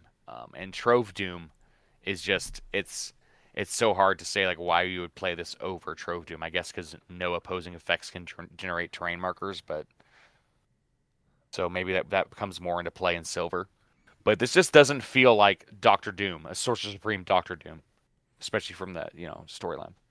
Is it worth playing him with Colosseum Cap to heal an extra click with the Doom Team ability? I mean, maybe. Yeah. Pete, you got to play this guy in our monthly game. What did you think? I like him way better at 100. I don't think you can play him competitively either way, though. At 75, his dial kind of gets really inconsistent. and there's no way to reduce penetrating damage. I get everything he's doing with the one shots and that's cool. But I like him. I like the sculpt. I think he's a fun piece. The fact that you can see through characters to do stuff is really good. But I think he's way better at 100. But as a third of your build, it's not gonna happen in competitive. Collector's Trove Doom is way better at 75. But yeah, because even with the Ghost Realm thing, like you're not getting that last click again is not great. Like he's not strong enough. So can you just do? Is this similar to Black Adam, right? In the Parademons, you can be across the map and just KO Ghost Realm 15-point pieces instead of him, and then he's just always on click 9. It's once per game, but it's only once per game. Oh, I'm sorry, it's once per game. only So once. that's not as good. Yeah. Never mind. That's yeah. No, if it was just like when he would be KO'd, okay. Now we're like, okay, this gives him some survivability, but it's a once per game. That's just Yeah, it's probably not worth it then. And then you're looking at sidestep. I like the 12 attack precision strike and the fact that he starts with the special damage power. I love the 5 range sees through characters, outwits. Generating terrain markers isn't huge yet, but if range picks up and barrier picks up again, maybe this guy just shutting down being able to generate them is pretty big. That's what I'm saying with silver. I think silver becomes, because I mean plants are still a thing, and it's saying sorry, like Man Thing, if you go first, like Man Thing's not generating plants.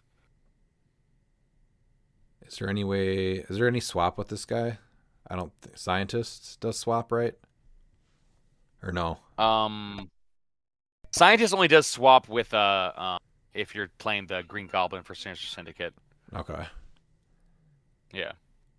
Otherwise, yeah, Latveria is specific to just the Doom chases from Fantastic Four. I mean, give him X-Men, give him Avengers. Do those swaps? Yeah, it's more keyword cheating, though. I don't think it's worth going into it. No, well, actually, never mind. No, you can't. I guess you can technically do it with Cyclops and him, but you're using you're gonna have to keyword cheat to swap him. I mean, and maybe that's where it's at, is, you know, swapping him with the Avengers swap and the X-Men swap in silver, because, you know. I still don't think it's worth it. Well, though. I agree. He's a better silver piece automatically, because I think you can cover up a lot of his inadequacies in silver a lot better than you can do in modern. I mean, you could put Animal Man on him for invincible, but then you're 110 or 85, and I think there's better uses of that piece. It's just it's hard. It's a cool sculpt. Well, we have 2 Dooms in modern right now, and this Doom doesn't do anything that the other Doom doesn't do better. Right. I like him with Besides hypersonic. stop terrain markers. The hypersonic thing would be neat with Animal Man. Now he's got sidestep and I guess it's only a 6-speed hypersonic though. Yeah, this guy's just got too many weaknesses. I like the Doom team ability. It just doesn't feel like Doom. Yeah. But the Doom trait is good for sure. So playing him, Redmond, to be very honest with you, it was a lot of covering him up. That's what it looked like. He didn't do as much. Yeah, he did not do as much as what Jericho Drum did. So I just, he was there and he came up big where he came up big, but you know, the outwit that you can see through people, but he honestly was stacked behind pieces most of the time, just hiding him to do stuff. And Oliver all of a sudden just loves Doctor Doom. He's been reading the One World Under Doom comics. Yeah. Is that what it's called? Yeah, he's absolutely loving that run right now. He's on issue 7. And so he was so excited to get this. He actually traded his White Lantern Superman for him to Jeremy.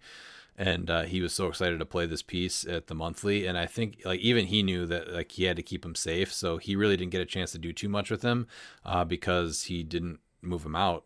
And I think once he did, he went down pretty quick. Well, and I added Nightbringer to give him stealth to make him like harder to target. Like there's a lot of things you can do with this piece, but you have to assign equipment or something else to make it to cover up its weaknesses. For sure, yeah. It's still a very cool chase. Like it's not a bad chase. It just is not what some of the other ones are. Yeah, it's a little bit weaker, but this is definitely one that I would still like grab and play on a weekly night for sure, unlike some of the other pieces. Oh, I agree. Oh yeah, he's not unplayable by any means. No, he's just not making waves. I You're just- not, like yeah. you said, you're not reaching for this one over the other Doom if you're playing Doom on a team for competitive or something like that, right? He just has too many weaknesses. It's just a poor representation of Doctor Doom Supreme, of him as Sorcerer Supreme, as well. Who's got the symbiote one?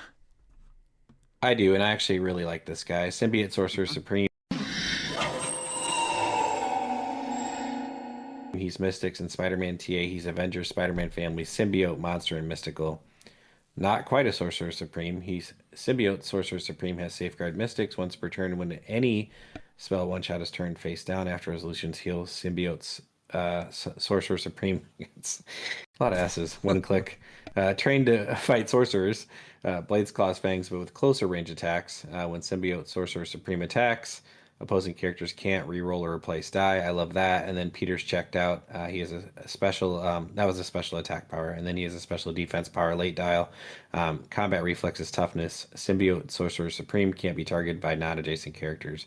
He's got improved movement elevated and through blocking. He's 4 range single bolt. He starts with Hypersonic 7, 11 special attack, and then 18 ESD and 3 shape change. And then eventually on click 4, you get to 8 charge, 12 blades, 17 special defense power, and shape change. And then he does eventually get prob and comes back to hypersonic at the end. For 50 points, this dude's doing a lot. Yeah, I it's like a him a solid lot. dial for 50. Yeah. So this is almost where, even with his dial now, like I could have actually seen an argument for him being the prime side instead of Dormammu. That's how good this figure is. Yeah, I agree. Would giving him traded super senses have been too much, or putting it on his special damage or defense power? No, I don't think so. Not at all. Because I think traded super senses would have been fine. Yeah. Yeah, because you only ever get toughness as a reducer until you put Animal Man on him for 10 points. Yeah. What are you building with this guy? So him and Mephisto. That's what you do. Him and Mephisto with the contract tokens? Yep, they can't re-roll. I don't know. I like him on Avengers. I like him on Spider-Man Family. I like him on Monster, and I like him on Mystical. So those are 4 like pretty easy to build keywords. And this, he's that nice 50-point attacker. So you're using him does as like a ton of cool things. A second attacker then? That's just super Yeah, annoying. he's not your primary. No. Yeah. I mean, but you in Silver, you can pair him with Arachnite on Mystical or Spider-Man Family, and you've got a lot of things that you're doing there. That's super annoying. Yeah. And affecting die replacement or rerolls is huge. So you do have to roll blades, right? You have to roll No, blades? he just attacks and you can't do it. No, you don't. He just when he attacks. Oh, yeah. So, yeah, anything that they would, prob you or replace? I guess that's it, right? It's just your attack. Yeah. Well, no, there's stuff that says that you can't, or you'd have to re-roll like a single D6 too, right? I guess more in Silver now. Kevin or Black Shirt Porter, which still is, I think, the most played piece, right? Is the Black Shirt Porter. Yeah. Kevin is not restricted, so I mean, this is something that's even worth looking at in Silver for all those keywords that we mentioned. I just think he's a nice value piece. Like, I think for what you're getting for 50 points, he's really unique. He's not, for modern pieces where you start to get the speed and stuff to go down, he's not terrible with the 7 hypersonic, 4 range, so you're still getting a 9 swing and doing that ability. Mm-hmm. Yeah, in Silver, I think that he does shine even more. So yeah, I was gonna say Silver, you can put the black symbiote on him. Now he's got stealth and steel energy. That's way more annoying now, right? Yeah. What are you doing with him in Silver?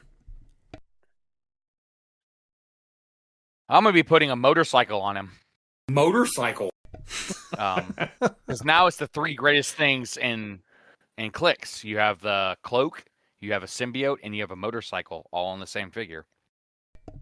Those are all things. that checks out for 65 points of fun. Yeah. Well, I think Miles is onto something though, because Super Senses on him, the whole dial plus Spider Super Senses is really good. So now 2 rollouts the whole dial, and you don't Well, really want to so shoot him. you can also like pretend that he's Spawn when he's on a motorcycle. You know, if you've seen the greatness of the 1997 movie, you know he's got the cape. You know, his face sort of looks like Spawn. Yeah, those are a lot of true things. Yeah. I like the black symbiote on him just for the steel energy, I think, and it's free, so he's still 50 points.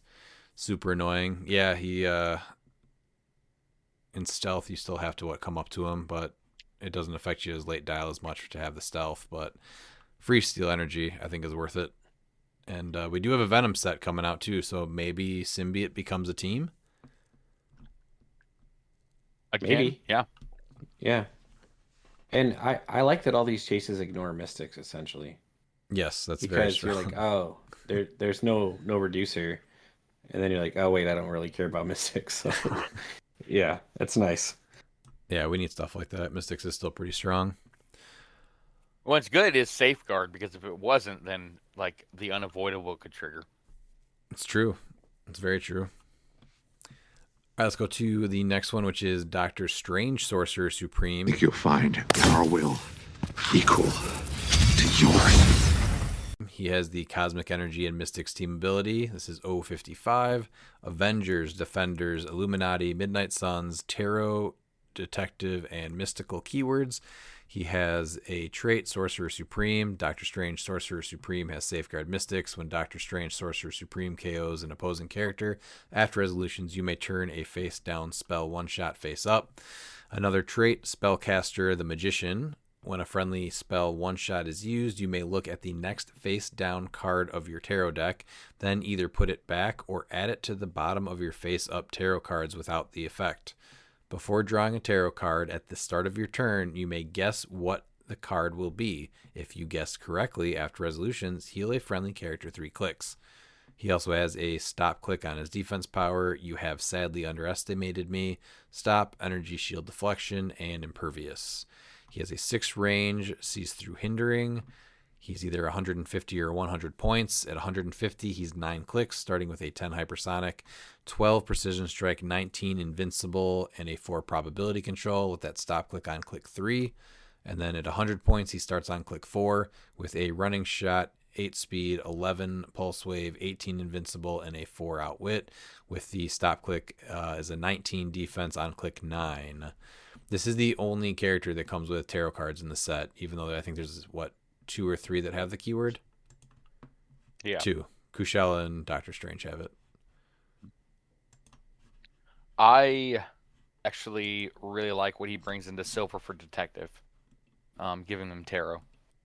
Like, I'm liking to see these other keywords that, you know, we used to obviously play with tarot because tarot was with every keyword, but it's nice that now you can bring it back to these keywords without keyword cheating. I think the big thing is just the point cost, right? It's hard to pay 100 points just to bring tarot onto a team. Is he doing enough at 100 points even? I mean, he's a decent attacker. He's got a stop click, but it's, yeah. I think if that's what you're trying to do, I think you look at Kushala, honestly. No, I'm just saying specifically for Detective. Is he going to make the final build? No, but it's something that's going to be, you know, I'll look at and, you know, weigh my options. I just don't think he does enough at 100, and 150 is way too much. Yeah. And it it's is crazy unfortunate. He does a lot. He's the most expensive chase. Like, I don't know why it wasn't 75. Yeah, he's just not doing. I don't think 100 enough because you're super I think limited on 175 would have been fine. You're super limited on the tarots that you can even select. In Modern, yeah. Yeah, in Modern. Yeah, it's just I don't see where 75 or 175 would have been an issue with his dial. Yeah, I don't either. I think that would have been much better. I mean, No, you look at it I agree. compared to Doom, and it's like, okay, so why is he 50 points more than Doom at top dial? Yeah, exactly. He has stop clicks, but even then, I don't see that being worth 50 points. No. He does have the Cosmic Energy team ability, though. I don't think Doom has that. So you can't outwit him, at least, I guess. So he's always going to have that invincible. And then who knows how much, you know, And this is where it gets really interesting, where you have things that they hold value that more so on some things. You can say tarot, but then you look at the super rare Shula and you're like, it's really not, holding that much value for tarot. Right. So yeah, I don't know where the 100 points and 150 came from, because it just feels like 175 dial, honestly. Yeah, I think that would have been much more reasonable. And then you probably would have seen some play. I do like the little guessing the tarot card and being able to look at the card and kind of plan stuff out a little bit. That, I guess, is kind of strong too. Knowing, do you have to show your opponent? It just says you may look at the next face down card. So, I mean, you knowing your next card and not your opponent, and then also being able to manipulate that. You on turn 3, the options of what tarot cards are left is pretty slim, so that's pretty strong. Yeah. And then if you, I agree. How with many times, Pete? How many times has a tarot card just absolutely messed your own tarot card destroyed you? Well, that's why I don't play them. But this guy says every time I will. Go ahead. What? Yeah, so I get to see what's coming. But you also get to decide. Roll. No, this guy says that you can put it face up and then not have it without its effect. Oh, well, that's a little better. So then the next one's going to screw me in a different way. I guess so. But I think the point cost thing being off. I also don't like the fact that it's one bolt. Yeah, that hurts. We can't give him 2 bolts. Yeah. He's got 2 hands. It's a point cost. Yeah. He does. He has 2 hands. Yeah, but this is him still recovering. So his hands aren't fully healed yet.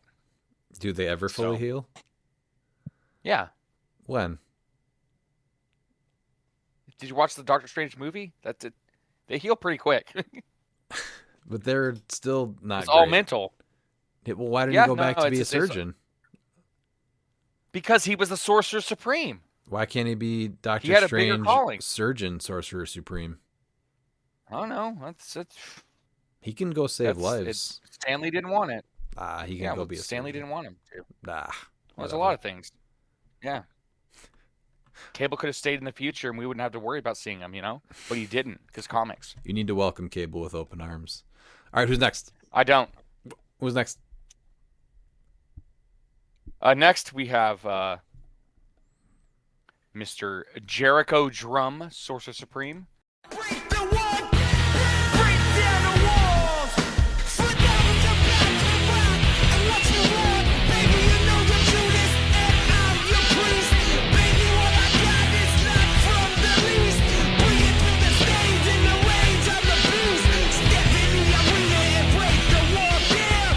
With Avengers and Mystics TA. He has the Avengers, Heroes for Hire, Howling Commandos, Midnight Suns, Shield, and Mystical keywords. He's got 2 traits. Sorcerer Supreme, Jericho Drum, Sorcerer Supreme has Safeguard Mystics. When Jericho Drum, Sorcerer Supreme KOs an opposing character, after resolutions, you may turn a face-down spell 1-shot face up. And then his second trait is if Jericho Drum, Sorcerer Supreme would take damage other than normal damage from an attack. Instead, he doesn't. Protected Pulse Wave. And the reminder text is confusing to some. Attacks from characters not using an instead of normal damage effect deal normal damage, even if that damage is penetrating or unavoidable. So what this is saying is that penetrating damage and unavoidable damage are not instead of normal damage. So he's going to be dealt normally. Instead of normal damage is going to be effects like Blade Scout's Fangs, Pulse Wave, Energy Explosion. Some special attack powers that characters have. Quake is also. Oh, Quake, included in yes. that. Yes. Yep. I thought you said like. No. Yeah, so he's got 5 range, 2 targets. He's 100 or 50 points. He's 7 clicks long at 100 points. He's 8, 12, 19, 4 with a running shot, a special attack power, which is Smoke Cloud is free, but only to generate 2 markers and double backslash. He has a make a close attack targeting all opposing characters within range that occupy smoke terrain regardless of adjacency. Instead of normal damage, deal each hit character 3 damage, and you may attach a 031 Jericho Drum marker from your sideline to a hit character. And then at 50 points, he starts on click 4 with 7, 11, 18, 3 with sidestep, that attack power, senses, and outwit. I do like him. I think that I don't like the fact that the marker has to come from the sideline. And you have to pay for it. Yeah. So it feels weird because like these chases are not like the trove chases, so they're not starting, with your one shots, the free one shots. Even if as long as you don't have other one shots, and then the Jericho drum deck isn't attached to them, so it's maybe they thought that was too powerful or something. I don't understand why the worst figure in the set just generates it, and then the other two don't, without it being on your sideline. That's the one. Yeah, my one gripe with this figure is that he shouldn't have to generate something from the sideline. I just don't like the point costs. He just goes like at 50 points, he's not doing enough, right? Yeah, I think so.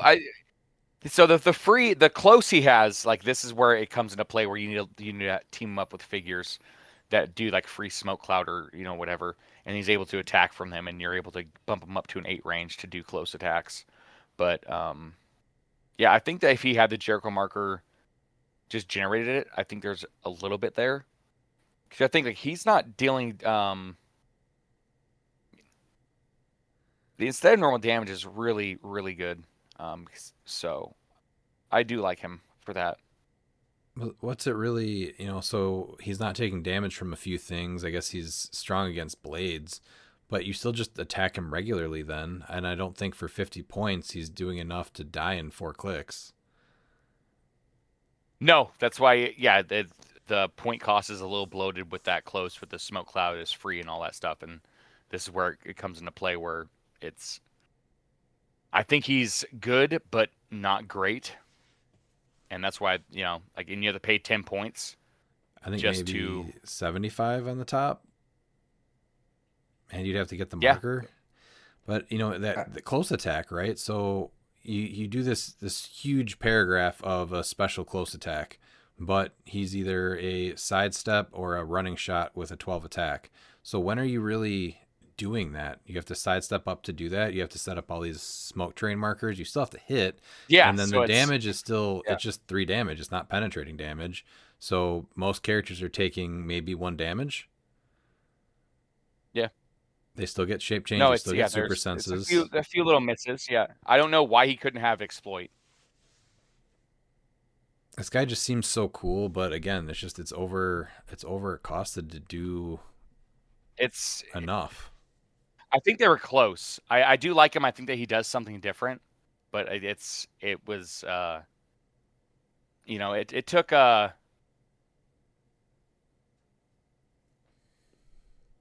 he pretty much walked. Like if he's at bat, it's like he took 4 balls and just walked to first base. It's not a hit, but it's really not a miss. It's kind of a meh. Okay. I don't see how you just don't go up to this guy, deal him 4 damage, and he's gone, so you don't have to worry about him. No, I mean he has a rollout, but yeah, yeah. But how many flurry or 2 bolts or precision strike, or you can't use super sensibilities are there now? So no, so I feel like you have to, if you want to play this guy, you have to do it at 100, and it's too much. But at least you're getting a little bit more out of the, the normal damage effect thing. So people are getting the invincible. But again, you can outwit this guy at 100 points. That doesn't feel good either. No, that's why you just compare him to Nico at the moment. Like that's, which I like way better. Yeah. Pete, do you want to add anything to Jericho Drum? Yeah, I think he falls into like fun, interesting as far as like a piece, but he's not meta. I really like him. I mean, I think there's ways to play him. I don't think I would ever play him at 50. I think if you're gonna play him, you play about 100 to get the 3 clicks of invincible and the probability control. But my biggest criticism is like, why am I paying for the Jericho Drum marker? Yes. With this guy ever. I mean, that's just like that was mind blowing to me to play him. Is like I have to basically make him 110 to even use his special attack power, which seems really, really silly to me. Yeah. And it's cool. He's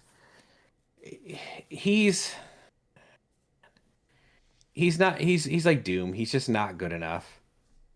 but he's still cool enough to play on like fun games and stuff. And you can build some things around him. I mean, not being able to be damaged by a lot of those instead of normal damage effects is really cool.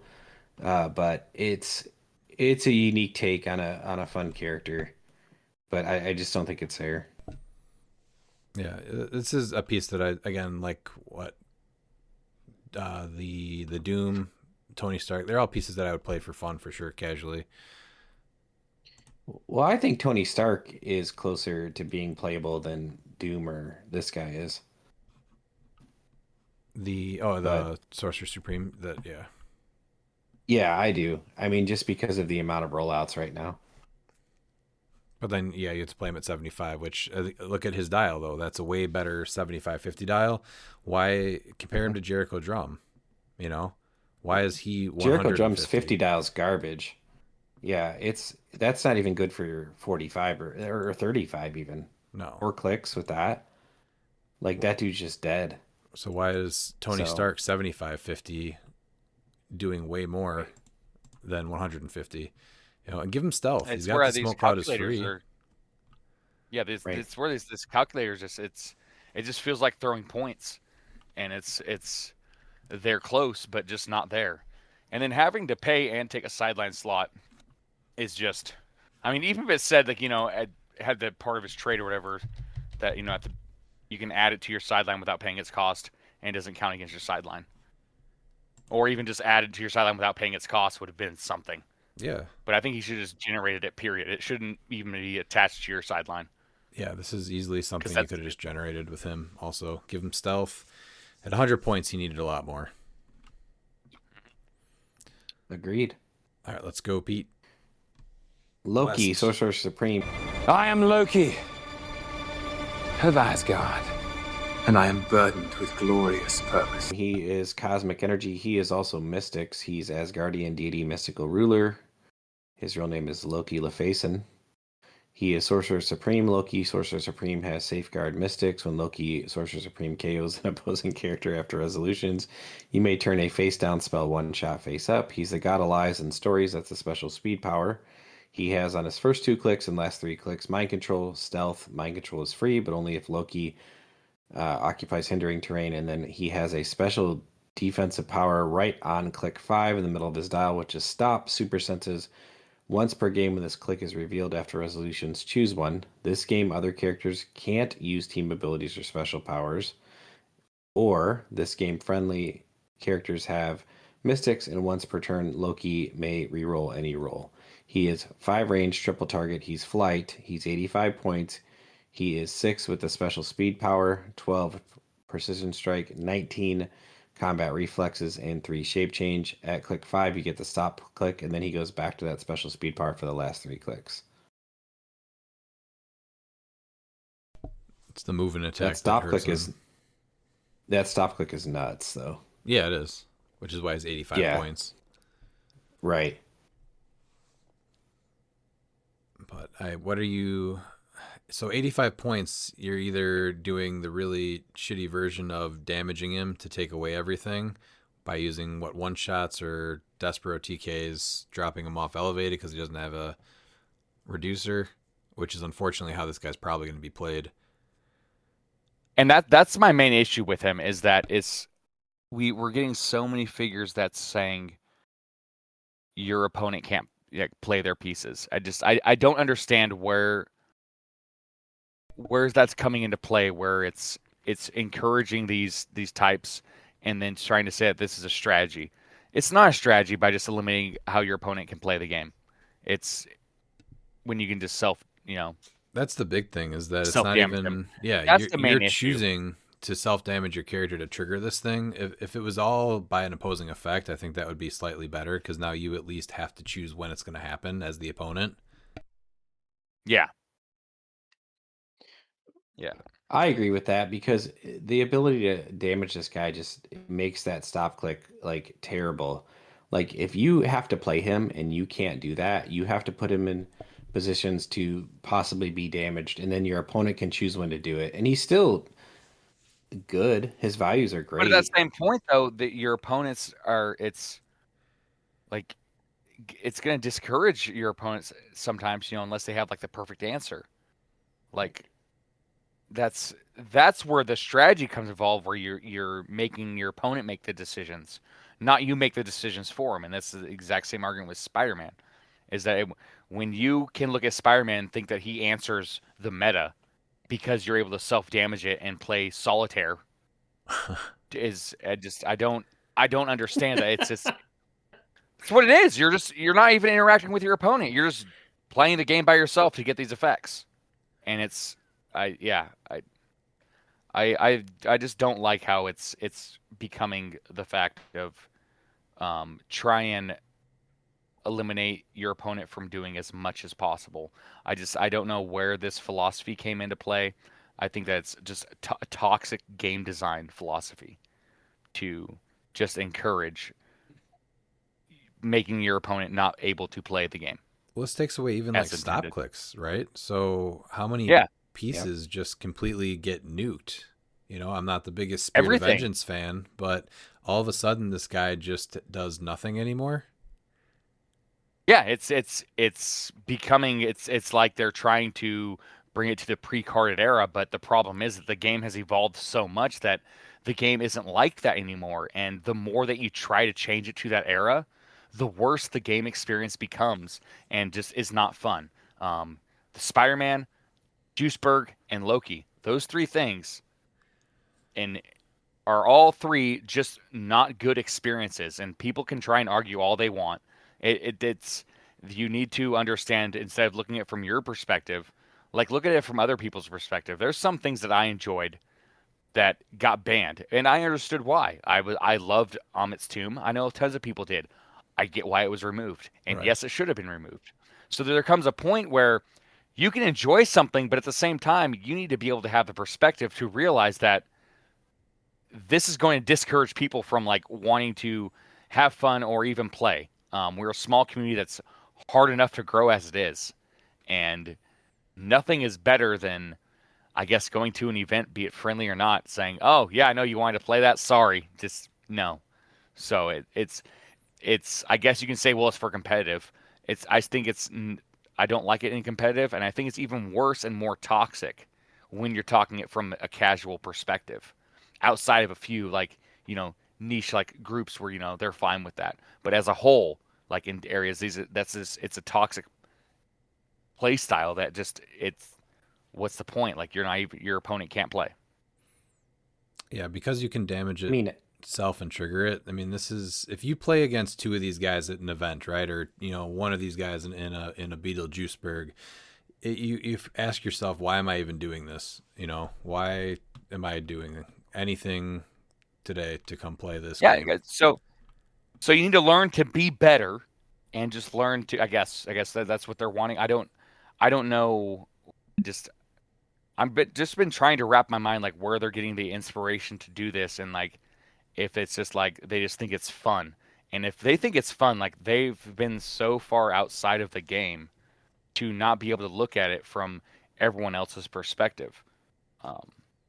And like I can see it through like I understand that people think Beetlejuiceburg is fun, but and they say that fun is subjective, but clearly you can see that it's not, because all it takes is to be abused by the right hands, and that's all these are encouraging is that yes, this can be fun, but the fact that it's easily abused in the right hands, and we have seen things be abused in the right hands, just shows you how bad for the game this really is. Yeah, it should have been an opposing effect, and that would have been that's the kind of stuff that makes it way more okay. Spider-Man, this guy, if your opponent has to choose when it triggers and goes off, it's way more reasonable. Yeah, shouldn't be able to trigger on your turn. Oh, I just think that's all it should have been. Is just like you can't trigger it yourself. If it's only on opposing effects, this guy is perfectly fine. He's a nice deterrent piece that you eventually have to deal with and you don't want to deal with. But if somebody else can activate him, like the player that's playing him, that's a problem, man. It's all started with mission points. We saw how mission points, could be fun, but the moment that you're able to trigger effects and play the game without your opponent, It just shows like how it's something that shouldn't be part of the game. Yeah, I mean, you build with this guy, right? You are building towards not having him affect you, and your turn 1, your opponent just can't use stop clicks, special powers. That's just like not fun. Well, not only that though, but now you're looking at things, you're trying to speed the game up. So now you have an entire strategy of what you've been practicing your team with. So now you're going to slow the game down by bringing in these game elements. Oh, absolutely. Because now, like, especially with special powers and everything. And so for them to try and say how it's going to speed the game up, it's not. It's going to slow the game down. Because now everything they had planned out, like, they can't do. Yeah, what are you doing with all these pieces that have, like, charge flurry on their top click? Now you just you move up to somebody and get awesome. hit. Like, yeah. All right, that's going to be the... What you get for going to an event to try and play the game. Exactly, yeah. That's what I'm saying. Like, it deters people from wanting to go to events. You go to an event and you play against any of these pieces, it's like, why did I take the time out of my weekend to do this? All right, that's the last chase, though. So next we have the Agatha from the release day kit. Now, she is awesome. Who's been messing up everything? It's been Agatha all along. So she's got the Mystics team ability. This is 099. Fantastic for keyword because she's the best babysitter ever.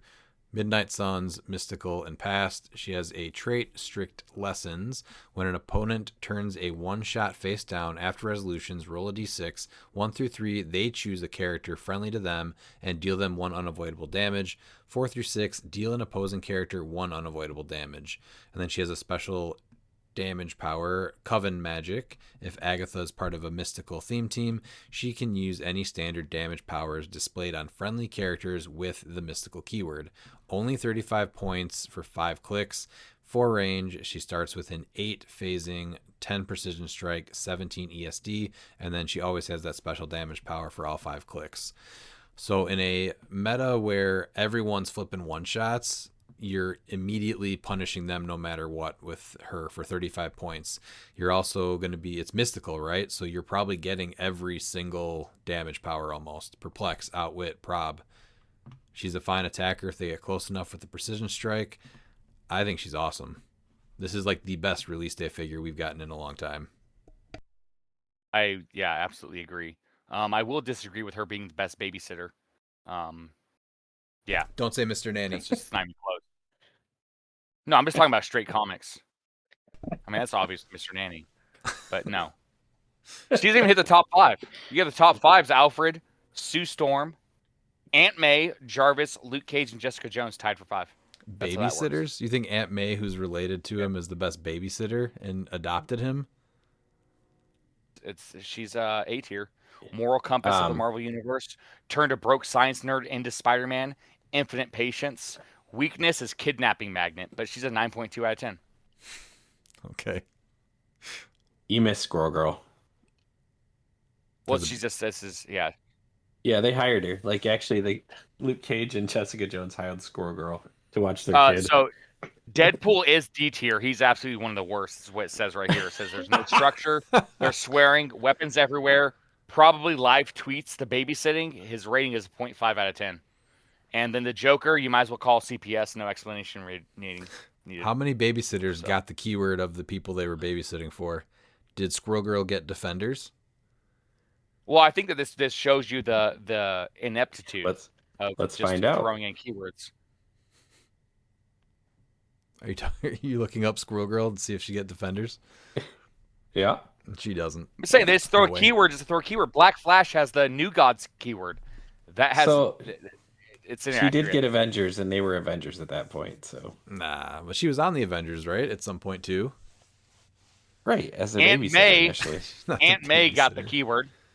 Spider-Man family. She's family though, so that makes sense. She's actual blood family. Yeah, but she's not a Spider family. It doesn't matter though. She's just babysitting. No, she's an adopted mother. How is she not Spider Family? She is. But she's actual family. Yeah. So of course she would get the keyword. She's getting it because she's family, not because she's a babysitter. She's not there for the week. His parents died. She's there forever. She adopted him. No, Anyways, Agatha's amazing. So Yeah, this is another reason that I might be switching to Mystical is her alone, just punishing people for using those stupid one-shots. So I was so excited to win her that when it finished in prizing and Jeremy's like, "Do you want the one shot?" That's like, you don't know what it is, or Agatha. I mean, just give me Agatha. I can give a crap about that one shot. Yeah. Yeah, she's one of the best. If not, I mean, she might arguably be the best because like you're going to see play. I think that Madison came close, but no one played her. But I don't see a reason why you wouldn't play her, especially with Ebony. She made a couple teams, but I think this is easily the best one, right? When is the last time we got one close to her? Was Madison, and then besides that, anything? U.S. Agent, he was really good, and then that's going back far. Empire Winter Wolverine. Soldier. Yeah, Empire Wolverine was the last Wolverine one was great too. Yeah, that those are good saw examples. Top tier play. But those are like four that we're yeah. talking about. Like next phase was almost 2 years ago now. Yeah. Yep. And then now we're going back to 4 years ago. Yeah. Yeah. So she is awesome. I love this piece. Yeah. Yep. All right, let's go to the play at home. We got 2 figures in the play at home kit. All right, play at home kit. First, we have Doctor Strange, number 100.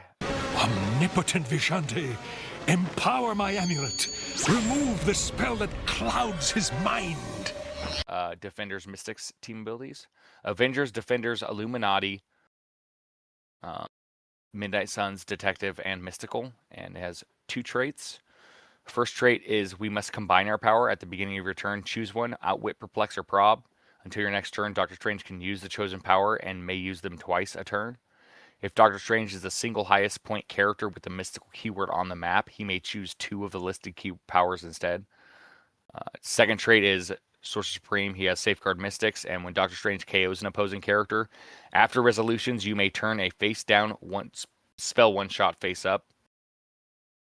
He's 9 clicks long, has improved targeting, hindering, 7 range, 2 targets, and is a 10, 11, 19, 4 with running shot, pulse wave, invincible, and running shot or and range combat expert. Has 3 stop clicks on 3, 6, and 9. And the stop click is stop, ESD, invincible. Doctor Strange has safeguard, outwit.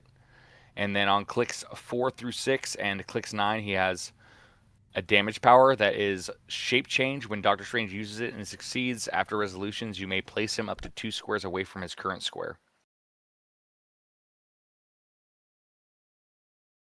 I do like him. I do wish that there was 2 more clicks and we would have had him as the 200 point, 11 click dial figures that we have.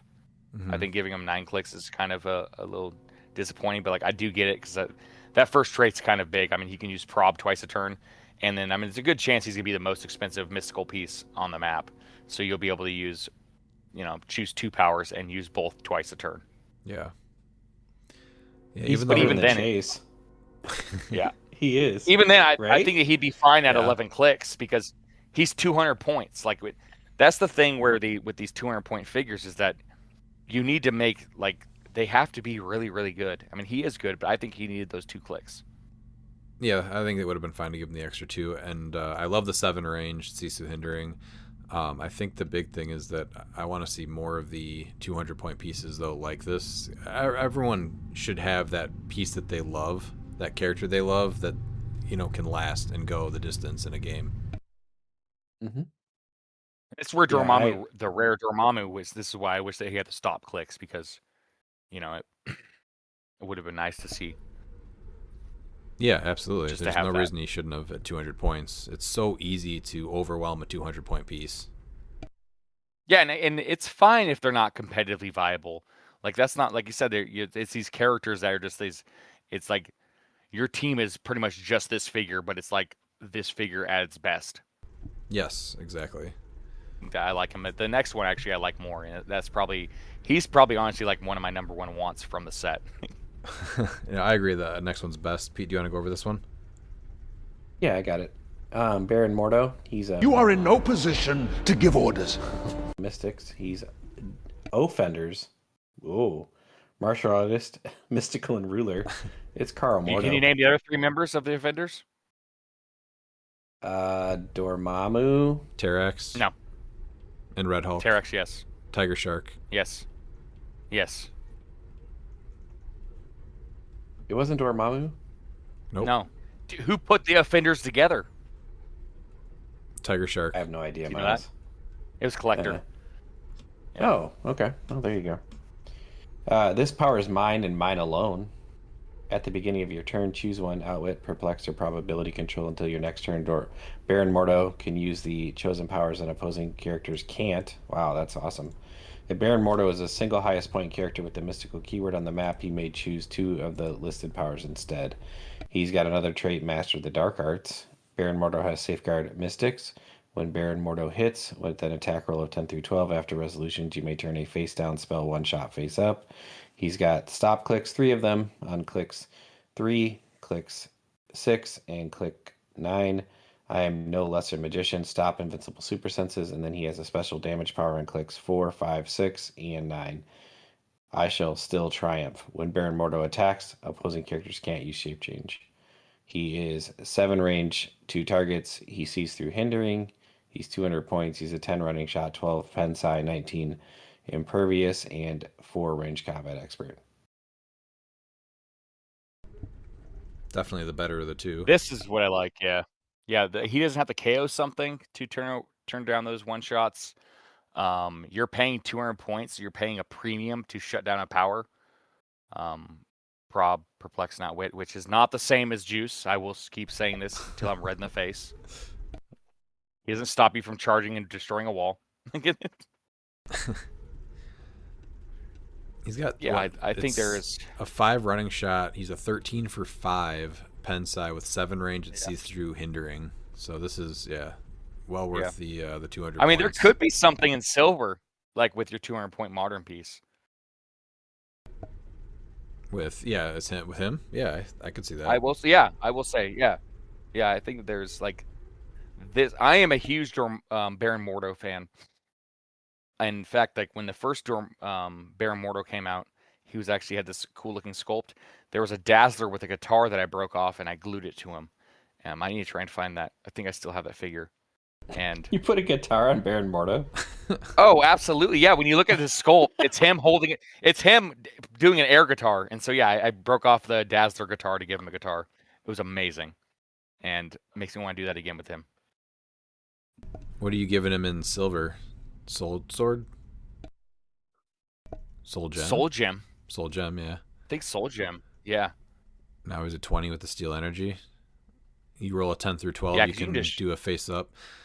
Ooh, you know what though? You're not getting spell one shots though because it's your 200 points.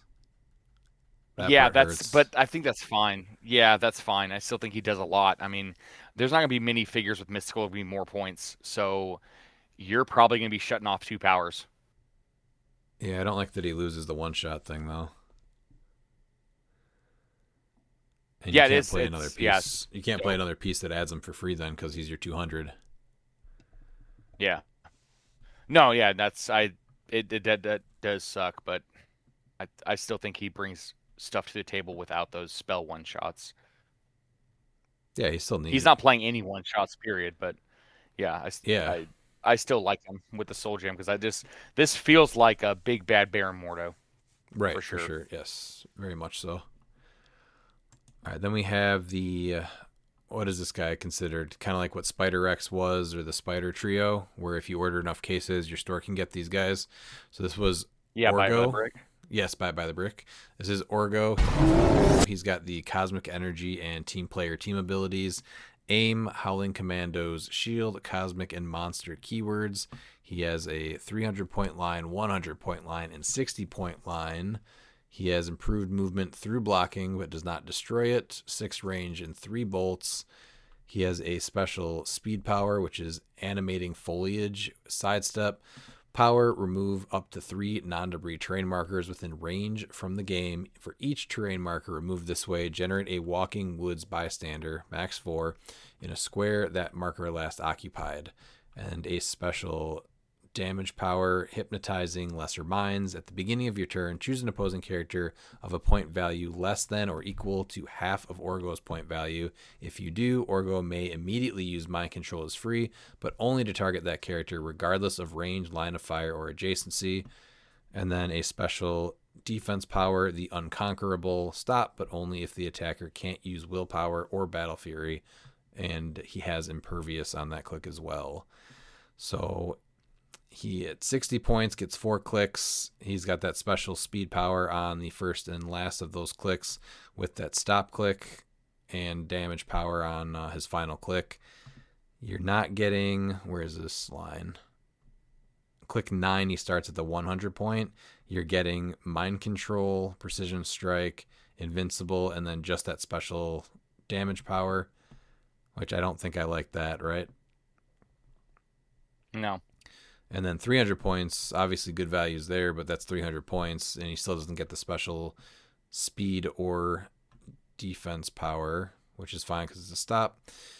12's charge, 13 precision strike, 20 invincible, and then 5 with a special power. So I think he's really cool at 60 points. This guy is him with huge. Lobo. With Lobo? Put him on the team with Lobo. Yeah. Being able to Why make the not? Walking Woods is really cool, but you want that sidestep power. So I think he's really only playable at 60 points. But Yeah, he he'd is be fun at heavy. 300. It'd be cool to see him on the monthly, because then you can just mind control anyone.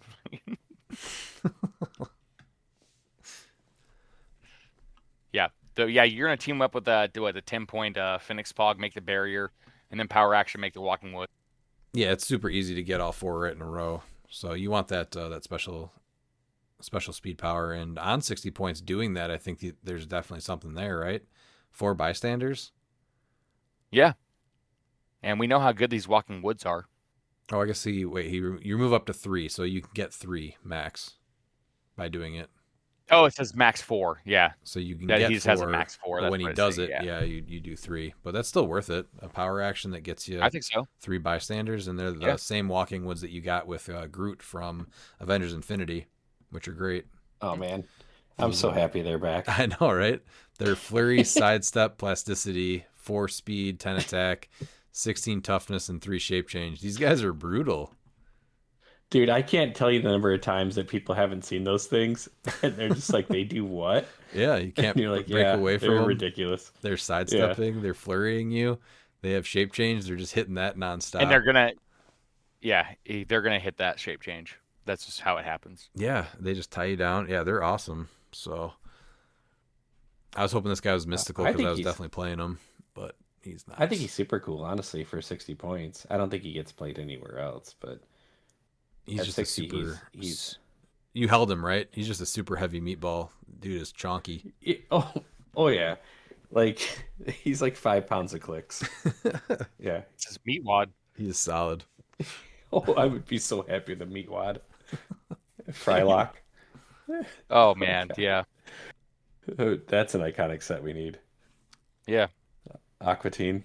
Yeah. All right, do you want to start the legacy, guys? Yeah, let's go. So we have Bats from Avengers 60. He's at Mystics TA, Avengers, Defenders, Ghost Realm, Pet Avengers, Animal Herald Mystical. And then he has 2 traits. His first trait is the Dog God's Avatar. Free once per game for all characters with this trait. If a friendly character named Doctor Strange took damage since your last turn, until your next turn, Bats modifies his combat values +2. Has giant and can use charge and blades cause fangs. And his second trait is super senses. Free, choose an adjacent friendly character with a mystical keyword. That chosen character can use super senses until your next turn. 25 points, so you get a 5-point discount. And it's a 10-10-18-1 with phasing, incap, willpower, and enhancement. That first trait's really interesting because it doesn't say from an opposing effect, so you can just self-damage and then set them up. Yeah, plenty of one-shots to do that. Yep. It's only for 1 turn, but still, he's going to be doing, charging for 7 with a 12 attack and 3 damage. Yeah. I think, but handing out super senses is really good. Do you like him better? I like him a lot. Do you like the Legacy better or the original better? Oh, Legacy for sure. I mean, you're saving 5 points. Right. And what was the regular version was just traded super senses? Adjacent friendly characters that share a keyword with bats modify attack +1. So he gave you a +1 attack, and then he had the enhancement. So it's a little different. Yeah. Yeah, no, I'd rather save 5 points and then give someone super senses. Yeah, this is probably better. But if you keep, I mean, you can stack that +1 attack though, right? Either different people keep carrying him, or you just line up a wall where people end their running shot or whatever next to him. So they're both good, but yeah, the 25-point Legacy is probably a little better. He was good then, he's good now. Yeah, I like that they kept the enhancement. I like the ability to assign super senses. I think he's great, honestly. I'm glad to have him back. What about the next guy? Doctor Strange. The all-seeing eye of Agamotto revealed to me that you had been placed under a hypnotic spell by Mordo. And now, Mordo has the wand of Watum. He's got Mystical and Spider-Man TA. He's Avengers, Defenders, Illuminati, Midnight Suns, Detective, and Mystical. He's Dr. Stephen Strange.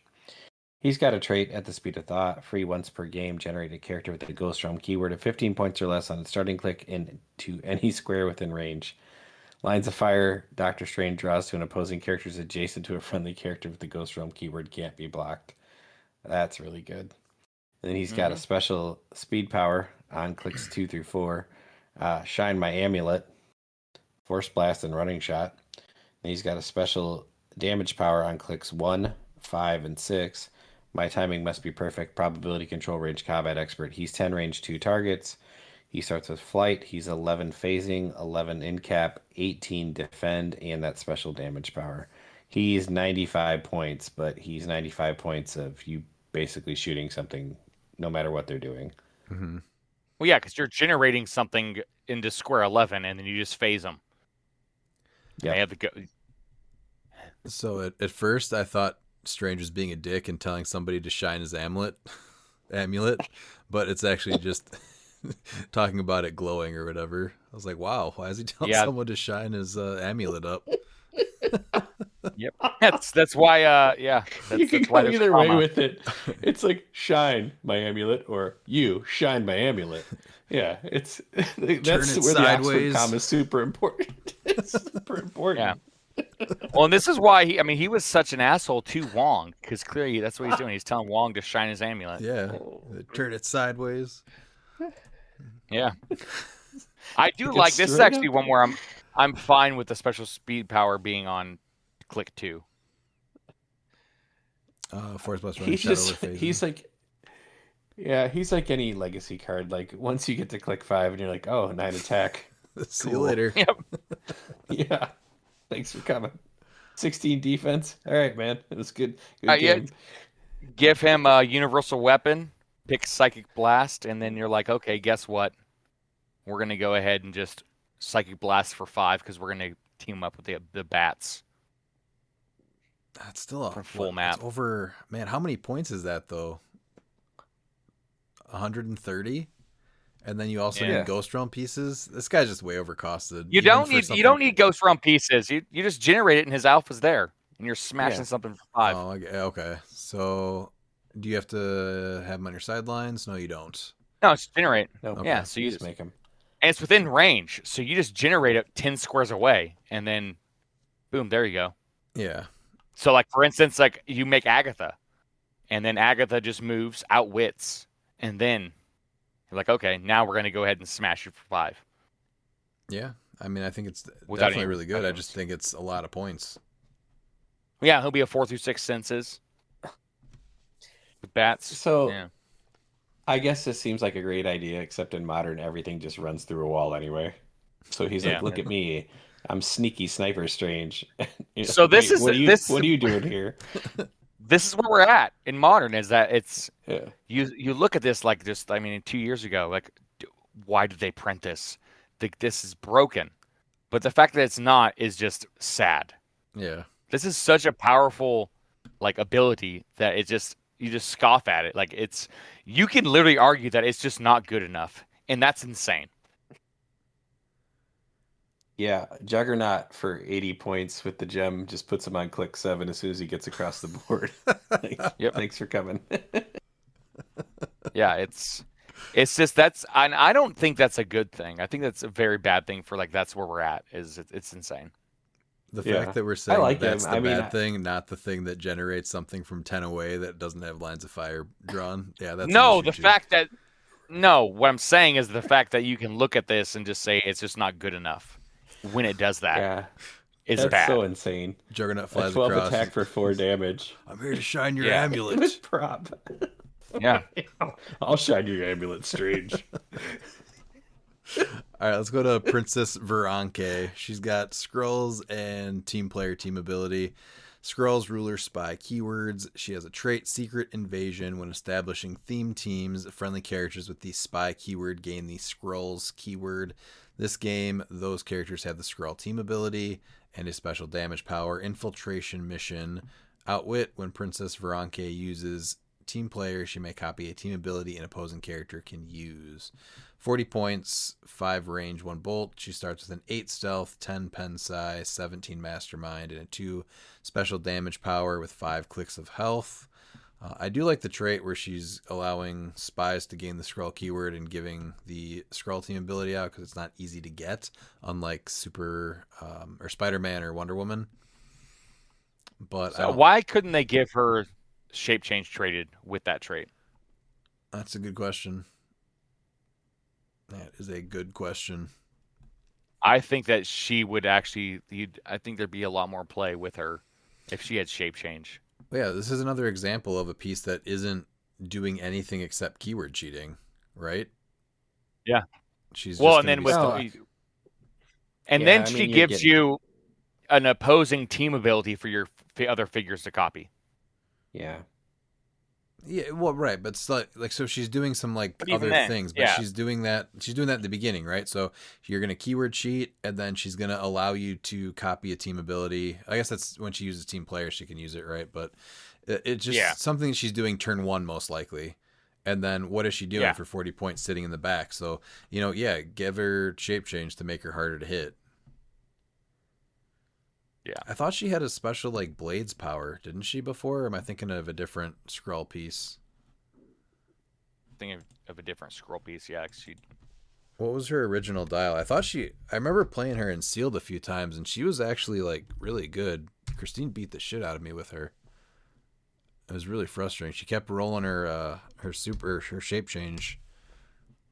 What did she do? It was leadership, and when she uses it and succeeds, may generate a scroll.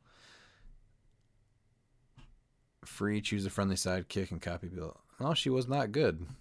I think she just got some lucky blades on me then, and I missed. It was very frustrating, I'll tell you that. I think she was just hitting 6 on her shape change and then just doing insane blades to me. That sounds right. That sounds correct. So that's No, how I remember her. I just want to remember the fact that Princess Veranke stomped you and sealed. I love that story. I just like that she clearly stomped you so bad. You imagine that piece was better than what it was. 'Cause Yeah, I was sitting there thinking, what are you talking about? Yeah, that's why I had to go look she her was up. being I'm like, I don't know how this piece was Yeah. good enough that happened, and it's traumatized me slightly. But apparently, it was just Christine rolling her 6s again, shape changes and blades. Yeah. All right, we can move damn on Deadpool beyond dice. Princess Veranke. All right, next we have Ancient One, the Mystics TA, mystical and past keywords. Her real name is Yao Ming. This is Yao Ming's dad. Not how names Ancient One work. has safeguard mystics. That's exactly how names work. Yeah. When Ancient One KOs an opposing character after resolution, she may turn her face down spell 1-shot up. Has a special attack power on clicks 2 and 3. Starts at 10 range, 1 target. Improved targeting characters and elevated. It's a 5, 11, 17, 1 for 35 points, which is a special attack power, which is telekinesis and power. Choose an adjacent friendly character with the mystical keyword of 50 points or less. That character can use the Sorcerer Supreme trait this turn. I guess it needs wording saying that instead use their name. So I guess No, they it's can a use that given. trait, but it's... No, it's a given. Is it? Yeah, it's in the rules. If you do something like that, you replace your name with theirs. Perfect. See, that's... Yeah. Oh, I'm just used to the reminder text. 17 defense with barrier, 1 damage with probability control shape change, and when Ancient One hits, hit characters can't use standard powers not displayed on their dial until your next turn. I think this guy's pretty solid, right? For 35 points, 10 range. Yeah, because it's just when hits. It's and like he's got an any 11 character attack. deals damage. Usually you get cool Yeah, powers like this, and they have like a 9 attack, right? Yeah. Great. Yeah. I wish he had a trait that says Shine his Amulet. But other than that, I like him a lot. Now all I can picture is he's watching his son play basketball, doing his mystical hands. Yeah. That's what he's doing. Yao Ming's not a good basketball player. The Ancient One's there helping him. Manipulating the ball with his TK. But no, it's Yes. he's for 35 points, TK and prob with a 10 range that sees through characters and elevated. Yeah. And then he's anybody great. that And then you want, you can do the Sorcerer Supreme, so you can start flipping face up or one shots face up. Well, and can't use standard powers not displayed on their dial. If he hits, and again, It's with that great. 11 attack, right? Yeah. Which is from 10 away, seems legit. Yeah.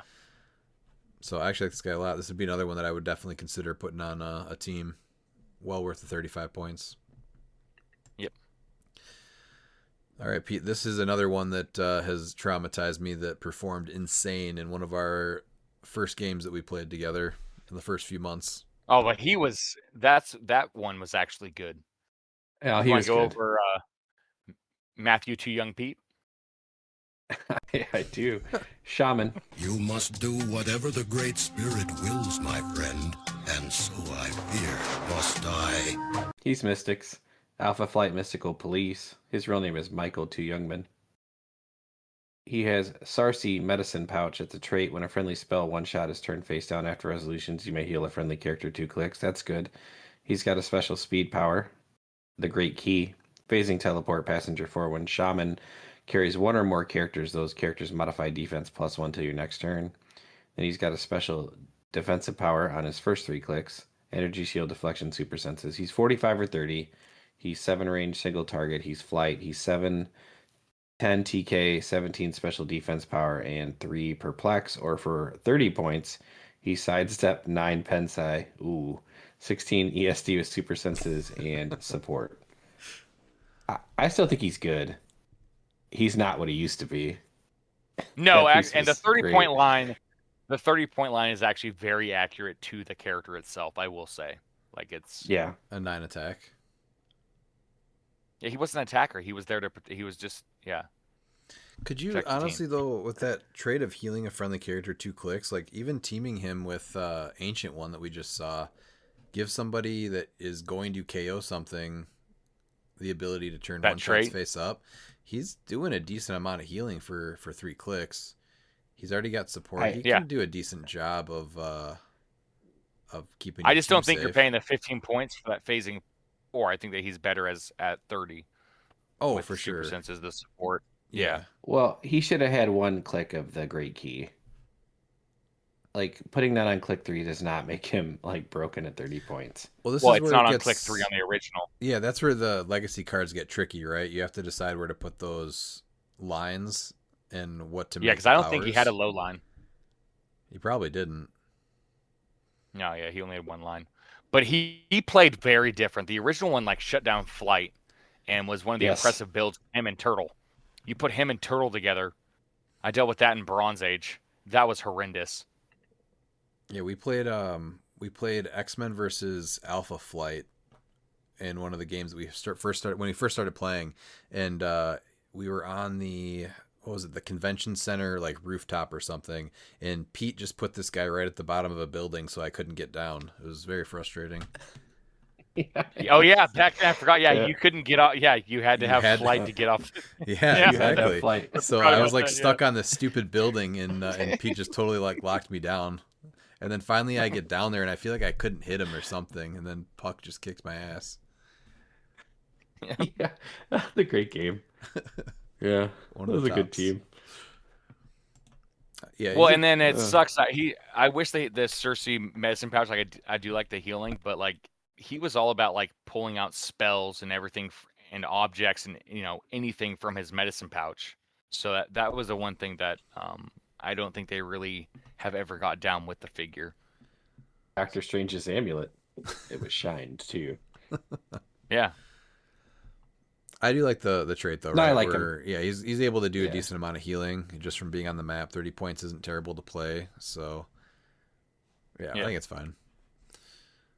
I'll be happy to have him hit the board again. He won't be as fun as he was last time, but he'll still be good.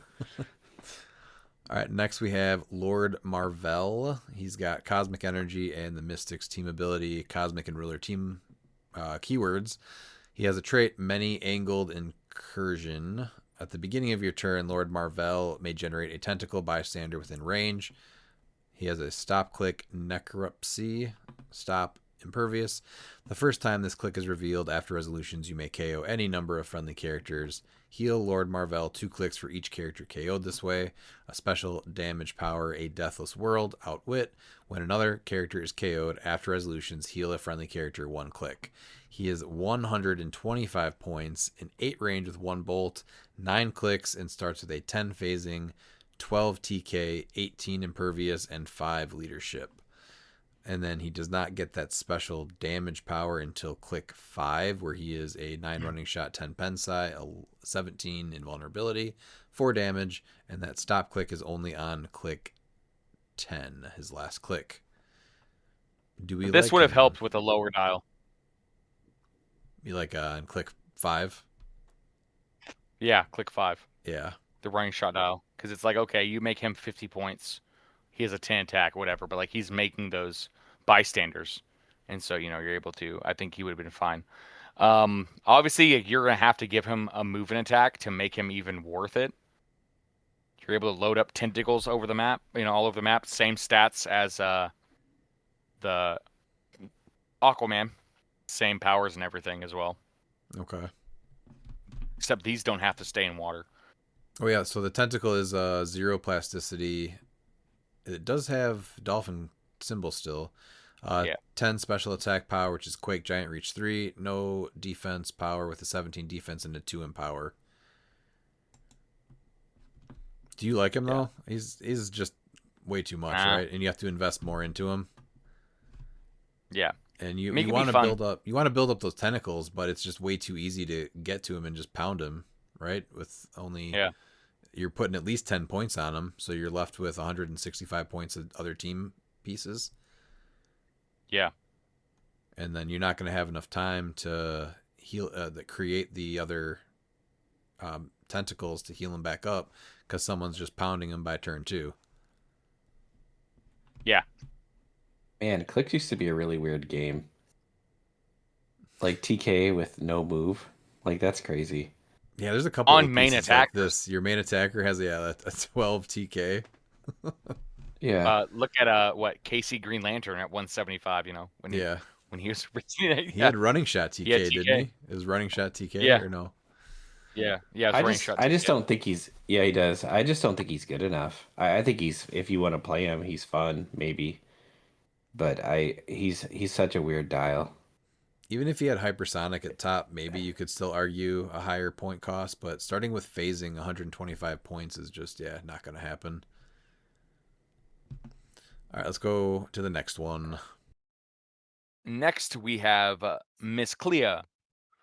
It's that was like Miss Cleo. Don't.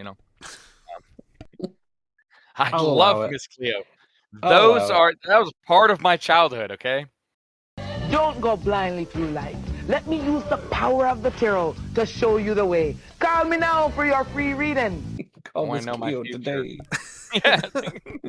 Miles, how did you get your phone shut down doing that? Yeah. I got my phone shut down from Miss Cleo and calling the WCW hotline. Yep. So anyway, Clea has Mystics TA, Defenders Mystical and Ruler. Clea Strange. She has a Sorcerer Supreme trait that we went over with all the chases and everything. Her second trait is of the Dark Dimension. When a friendly spell one shot is turned face down after resolutions, generate a smoke terrain marker within range and friendly within range, and friendly characters can use stealth until your next turn. Isn't it supposed to be like a smoke hindering terrain marker instead of just a smoke terrain? I don't think so. It's fire smoke terrain, right? Otherwise, it's just smoke. Because it's a That's standard. fire smoke hindering. I don't. Is it? I think it's just a standard smoke terrain. I have to check it out. Don't do it now.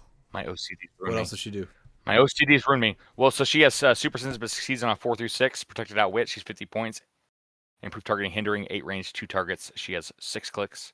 Starts with a 12, 11, 18, 3 with phasing, psychic blast, ESD, and outwit. And then her last 3 clicks have that defense power where it's force blast, energy explosion, and prob, with the last 2 having shape change. Neat, really cool sculpt, but not good enough, right? No move and attack in the beginning. The 8 range, 2 bolts is cool. Improved targeting is cool. Pen size cool. But, yeah, she's not going anywhere. Nope. No, I agree. All right, let's push on. This guy's Imperial awesome. Hydra. Yeah. Yeah, this guy's awesome. Hydra TA, Hydra Ruler Spy. His name is Arnold Brown. That's good to know. 2, she'll grow back. When a friendly standard character that shares a keyword with Imperial Hydra is KO'd, after resolution, generate 2 Hydra agent bystanders. When Imperial Hydra is KO'd, choose a friendly standard character that shares a keyword with Imperial Hydra. This game, that character can use this trait and is considered to have the Hydra agent bystanders printed on its card. Replace his name. And Protected Pulse Wave. He has another trait, Immortal Hydra. When one or more friendly characters with the Hydra TA takes damage from an opposing character, after resolution, deal the attacker 1 penetrating damage and modify the attacker's defense -1 until the end of your next turn. Then he has a damage power his whole dial. Only Hydra is destined to rule. Leadership, shape change. When Imperial Hydra uses leadership and succeeds, he may instead remove an action token from each Hydra agent bystander within 3 squares. He's 30 points. He's 0 range, 1 target. 7, 9, 17 mastermind with that special damage power. The Hydra agent is aptly named Hydra Agent. He's got Hydra TA, 4 range, single target. He's a running shot. He's Pulse Wave. He's 6'9", 16, 2 with range combat expert. So he's really a 10. But yeah, this guy's cool, man. I like him a lot, actually. I'm so glad that he's going to be in silver because I cannot wait to create my chair team. I mean, look at him. You're talking him, Professor X, Card, Q, Chair Panther. You have Odin that you can put, you know? Chair Devil. Yeah, show you Chair Devil Silver. Yeah, just an entire team with chairs. Whiz Kid. Uh-huh. Yeah. Yeah. Mm-hmm. That's called fun. I just like that this is, again, another piece that's going to make Hydra meta in Modern and Silver. Obviously, especially Silver again. Yeah, but only 30 he was points. awesome. I played him in Bronze Age, but yeah, he was fun then. This is definitely a figure I was glad I had. You can just grow your army like so fast with him, and there's so many. And the Hydra silver... agents have the same stats as the one was at the AV60, or was it Forever? The Pulse Wave. No, it was Avengers Forever because AV60 had ones that were a little bit weaker. Oh yeah. Same stats. So that's nice. But yeah, for 30 points, this guy grows your force so fast, and there's great ones that you can just put on your force anyway. And remember, Silver, you can play the various real named pieces, so you can play. I like how it says standard characters. That's very nice. Yes, very good. All right, next we have Madam Hydra. So she has the Hydra team ability and shield team ability. Hydra, Leviathan, shield, assassin, marksman, and spy keywords. She has a trait, Leviathan. When establishing theme teams, friendly characters with the Hydra or shield keywords gain the Leviathan keyword. If Madam Hydra is part of a theme team, once per game per keyword, when a character with the Hydra or shield keyword would be KO'd, you may instead turn them to their last non-KO click. Madam Hydra can prevent the KO of 1 shield character and 1 Hydra character.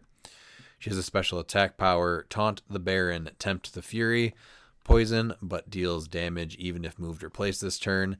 And Triple Agent is her special damage power. At the beginning of your turn, choose Outwit or Perplex. Madam Hydra may use the chosen power up to 3 times until your next turn. She's 60 points, 6 range, 2 bolts, 6 clicks of health. She starts with a 9 stealth, 11 with that special attack power, 17 combat reflexes, and 3 with that special damage power. So you do get both of her special powers on her first click, just with no move and attack. 60 points. She does prevent the KO of potentially 2 pieces. Do you guys like her? Or is it too much? I'm not sure where she's going to be fitting on Hydra. Yeah, that's what my issue is too with her. To get the most out of her points, you have to do more of the keyword cheating and looking for a shield piece too. And I don't like her as much then, right? Yeah. And at that point, I'd rather play just Hydra, and then she's not worth the 60 points. But super cool piece. Well, I mean, I guess you can keyword cheat with Wong for a mystical. So, play her. And then you can just say, you know what, Juggernaut has shield, so we're going to go ahead and just and have him not KO'd. Yeah, that's true. And being able to use Perplex 3 same thing times. with Hadar Yao. Yeah, Hadar Yao, because Wakanda gains the shield keyword. So then you're able to use Everett Ross at 25 points instead of 50 to bring in a figure from Wakanda like Hadar Yao. Okay. So there's some options. Maybe. Yeah. The points just add up so fast, though, right? Because you're paying 60 points to let that happen. What about Chair Panther, though? Like, they go after him, and now you can protect Chair Panther from being KO'd. That part's true.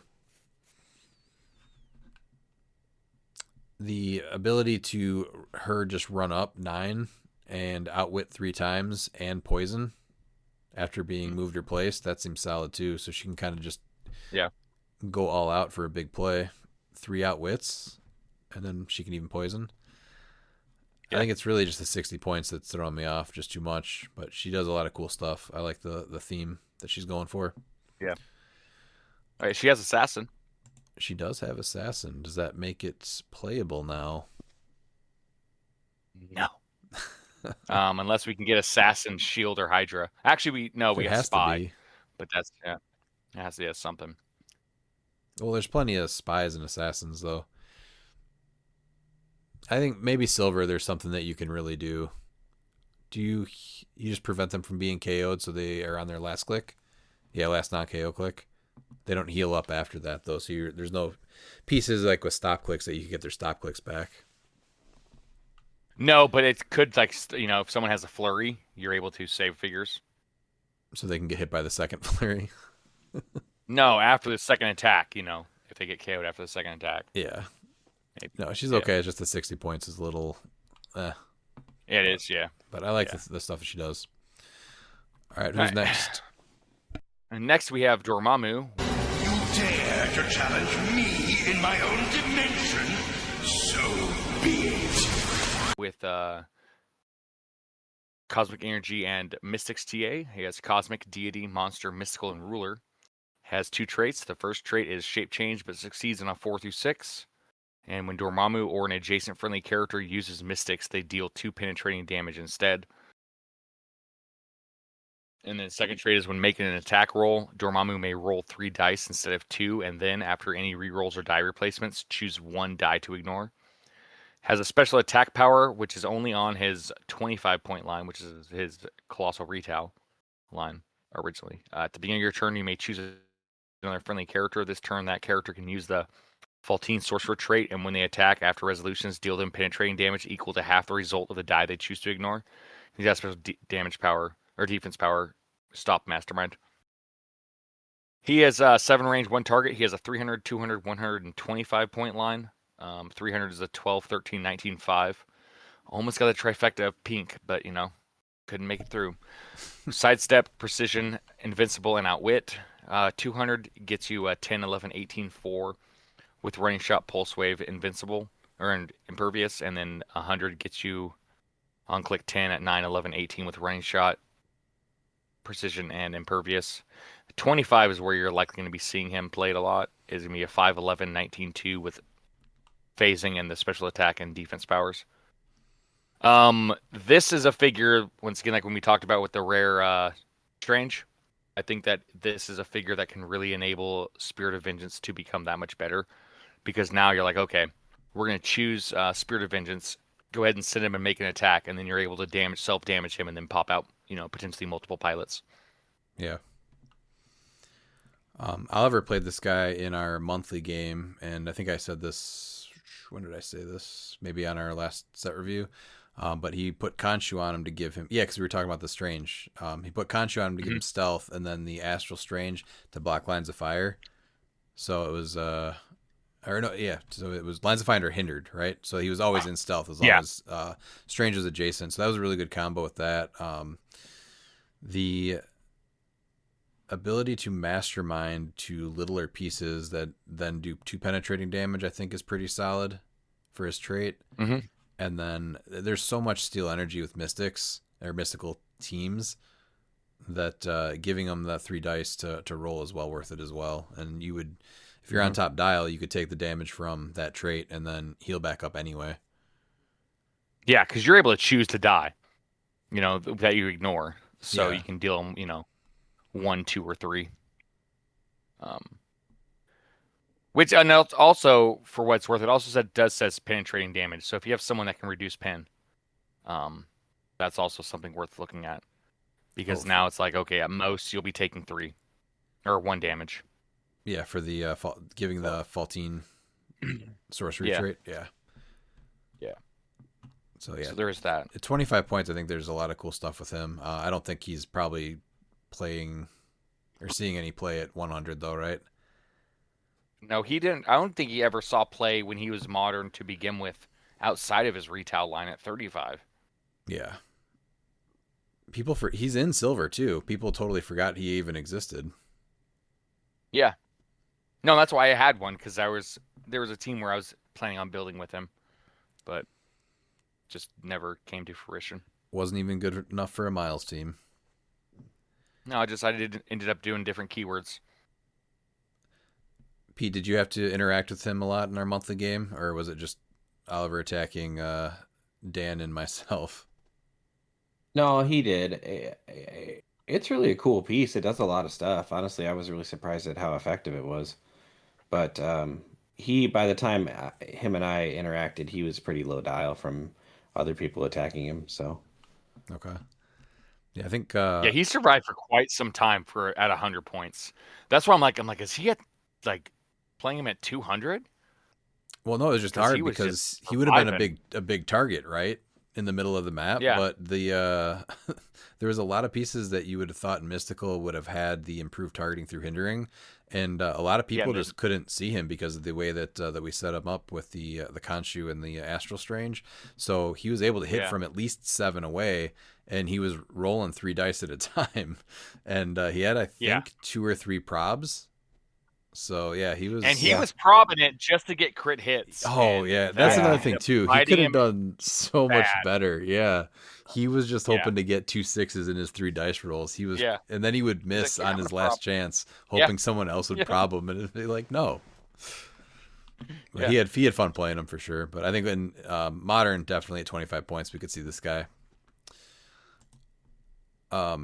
Miles, you want to go over the next one also, just because I know you know more of the broken shit this guy does? So we got Tri-Sentinel. Mutant intruder neutralized. Which is Lucas special. We have Cosmic Energy and Mystics. They decided to give him some new keywords, which is awesome. Asgardian, Hellfire Club, Sentinel, Spider-Man Family, Mystical, and Robot. He has a trait, which is once per turn when Tri-Sentinel destroys 1 or more pieces of blocking terrain. After resolutions, you deal 1 penetrating damage to an opposing character within range and line of fire of Tri-Sentinel. Got special speed power. I mean, but let's be real, you're never playing him above 15. On clicks 1, 2, 9, 10, 17, 18, 19, and 24, which is plasticity and sidestep once per turn. When an opposing character within range is given a free action after resolutions, you may deal that character 1 penetrating damage. And he has a special attack power, which is only on his last click, which is Pulse Wave. When Tri-Sentinel uses it before targeting characters, destroy all blocking terrain within 4 squares. and then special defense power on his last click, which is stop, ESD, and impervious. He's 300, 200, 75, or 15. Has a special speed power, incap, invincible, and 6 damage at top, 11 and 19. His 200-point line is the 8-10, 18-5 with incap and invincible. And then his 75 is 8-10, 18-4 with incap and invincible. And then his 15-point line is just his special powers. The KO thing is off the map, so I think that this is perfectly fine for him to just be 75 points and make him the new Krakoa. Especially because he's not unique. So you're able to just do multiple penetrating damages. Yeah, just play multiples, which is insane. And just, you sidestep and destroy a piece of terrain, and he's almost getting full map, and if you're on like an outdoor map, you're like, yeah, we're gonna deal you 1 penetrating. Giving him Asgardian and Spider-Man family is insane. Yep, he needed to be better. Lower points, better keywords, more damage. Yeah. And his legacy cards are, it seems like, a little harder to pull. They were going for a little bit more reasonable price when he first dropped, but I think one sold for 100 and then I think one sold for 150. So right now there's 3 on eBay. You're looking at 125, 150 or best offer, or 250 or best offer. So I think when it first came out, people are like, yeah, no, whatever. I'm not going to overpay for that because I'll just get the legacy card. And so you're getting these decent deals, and then they realized how rare it was. I thought it was supposed to come in the that's what I Play thought. at Home kit. Yeah, same. I did too. But it clearly did not. I still need one though, so if somebody wants to shoot me a reasonable offer for one of these guys, then let me know. But I'm not paying $150 for a legacy card. No. He's still great. I mean, it just made it better. Yeah. He was already insane. Yeah. Pete, do you want to go over the last legacy piece? Yeah, I can do that. Eternity, he's got Power Cosmic and Team Player. He's Cosmic Deity Ruler. His real name is Eternity. He has Cosmic Entity. Eternity can't be the target of an attack with more than one target. He has another trait, you can't kill the abstract supreme temporal being. When Eternity starts the game, this game, each roll can only be re-rolled once. And then he has the living embodiment of the universe. When establishing theme teams, Eternity gains all keywords. When Eternity uses Team Player, he may choose any team ability a character on the map can use, even if they are uncopyable. Eternity can't be healed above his starting line. And then he has a special speed power on a few different clicks, depending on the dial.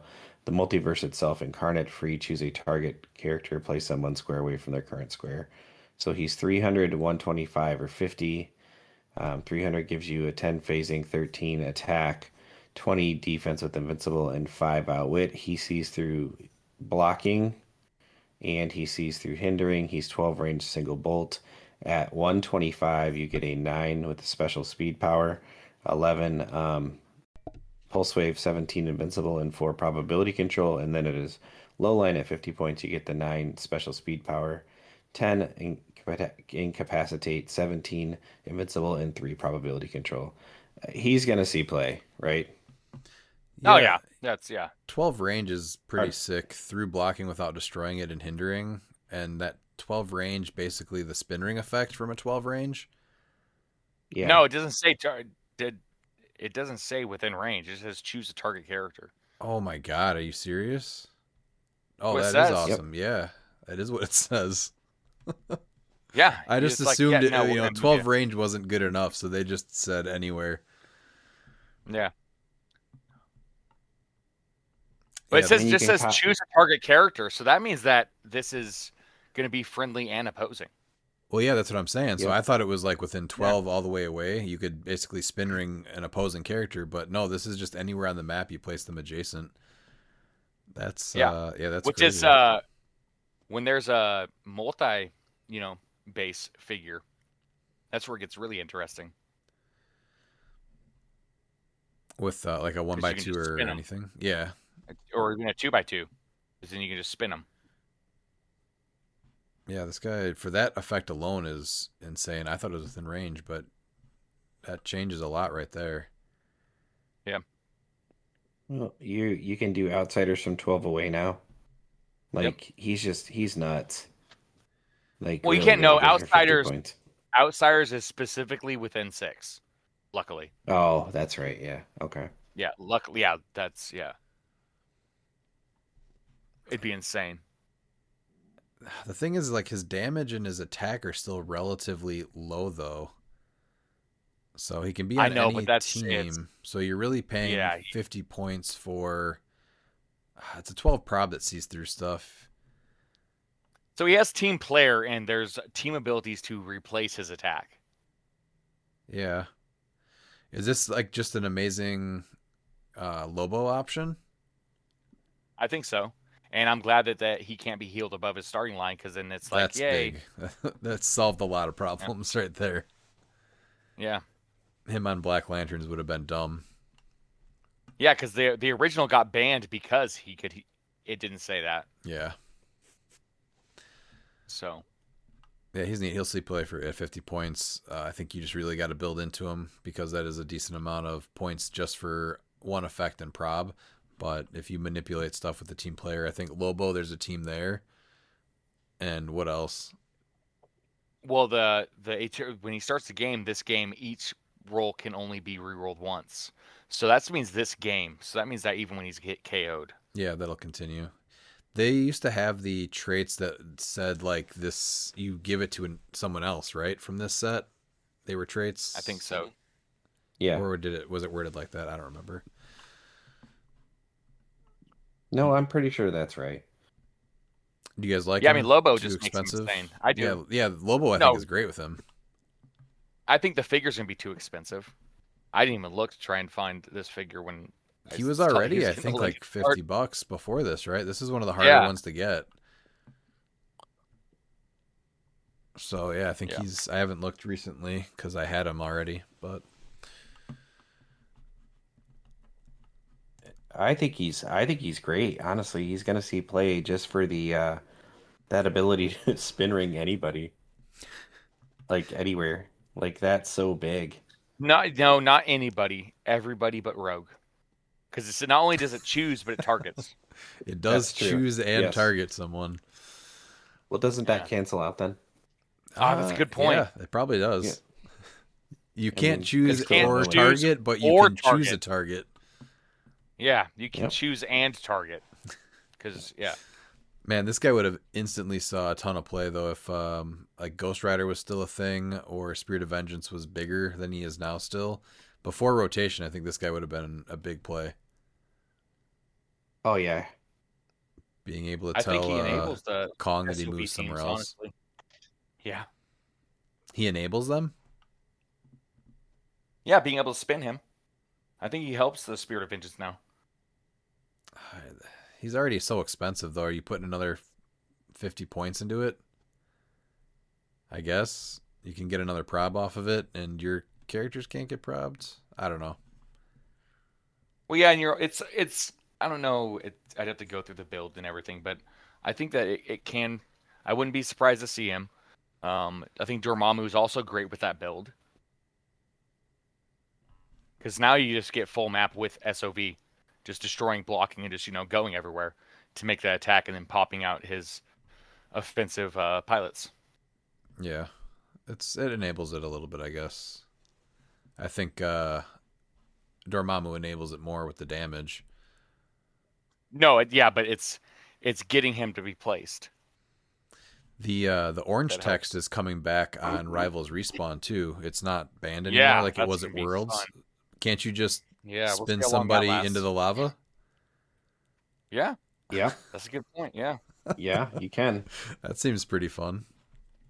That'll go well. Yeah. Yeah, that's exactly why it's why the orange text needs to just be, it's fine and just should have been left alone. I don't know why they brought it back.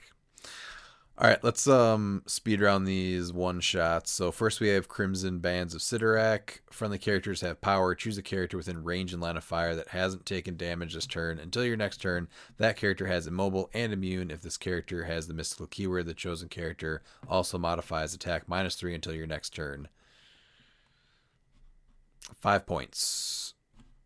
Obviously pretty insane, and it's beneficial for both you or using it against your opponent or using it on one of your characters. Yep.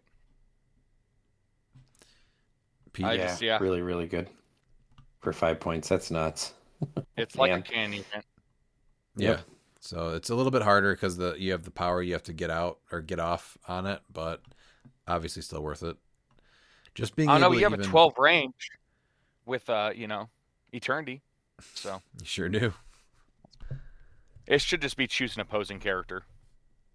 Because like that's obviously what it's meant for, because it says that if this character has a mystical keyword, the chosen character also modifies attack -3 until your next turn. Like that's what it's for. Yeah, but I think that for 5 points, being able to say you can't one turn the character you want on my side because I didn't go first is good. Yeah, but it also helps with it. But see, that's what Cannon Event was too, similar, except now you just don't need to KO anything.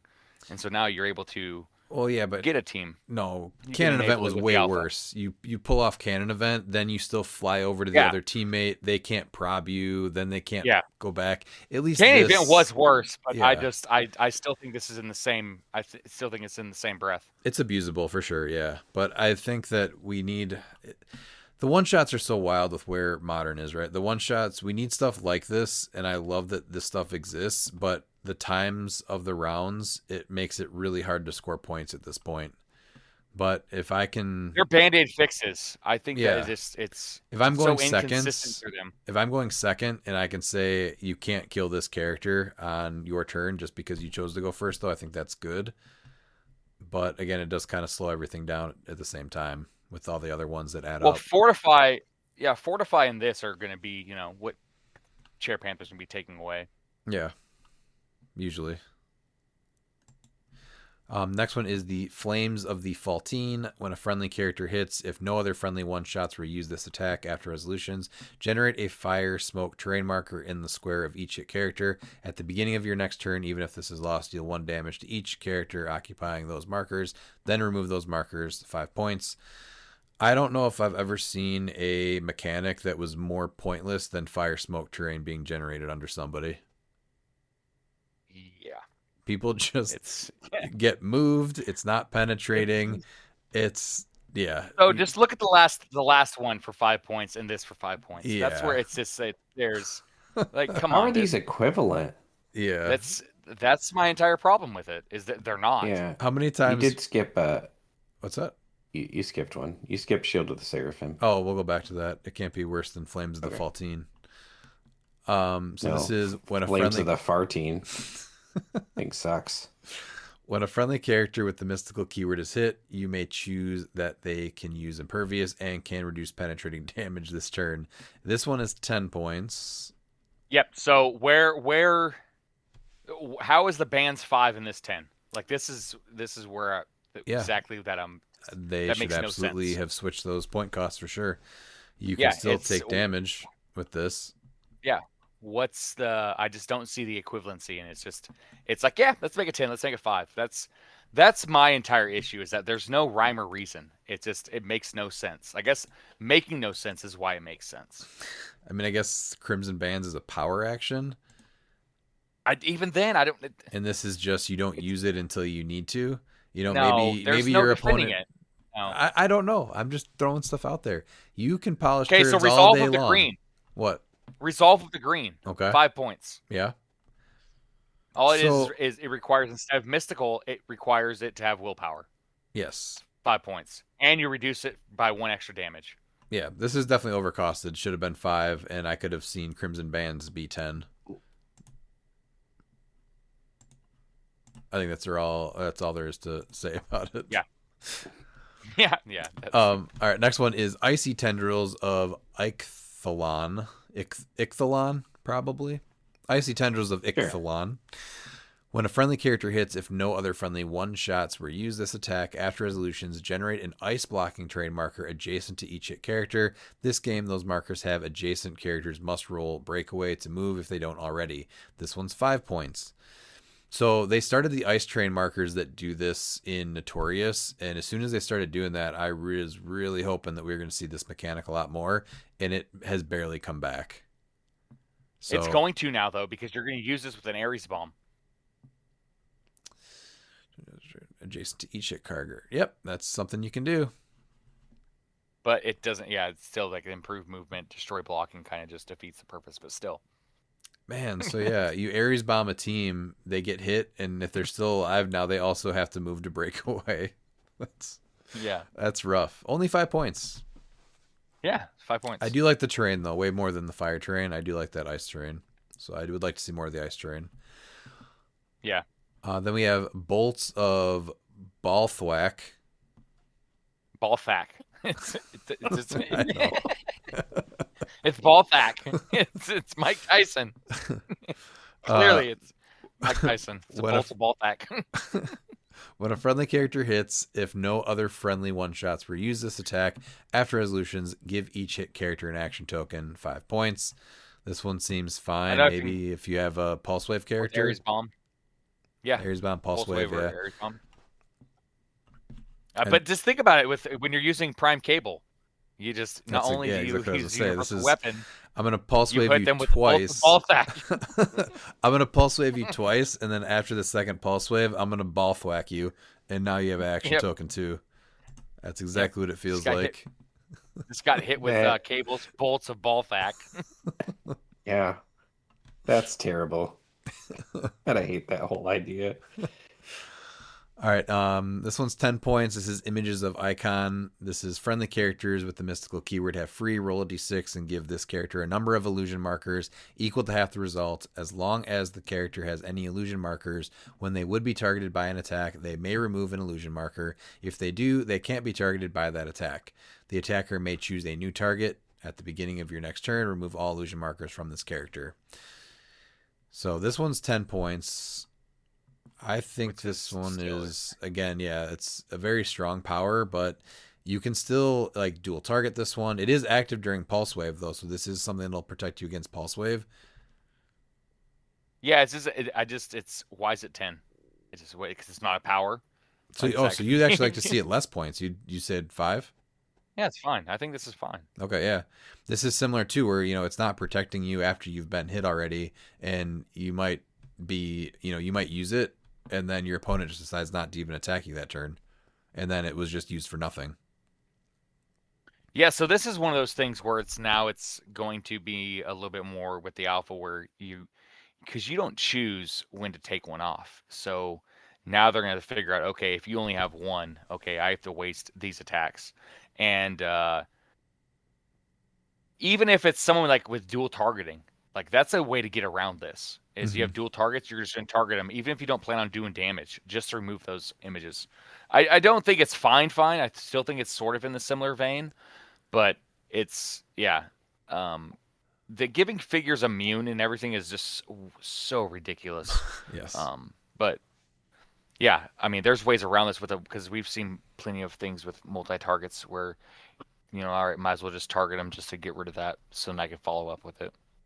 And I really like this one with the any of those pieces that let you flip one back over to use it again, so you can keep using this one.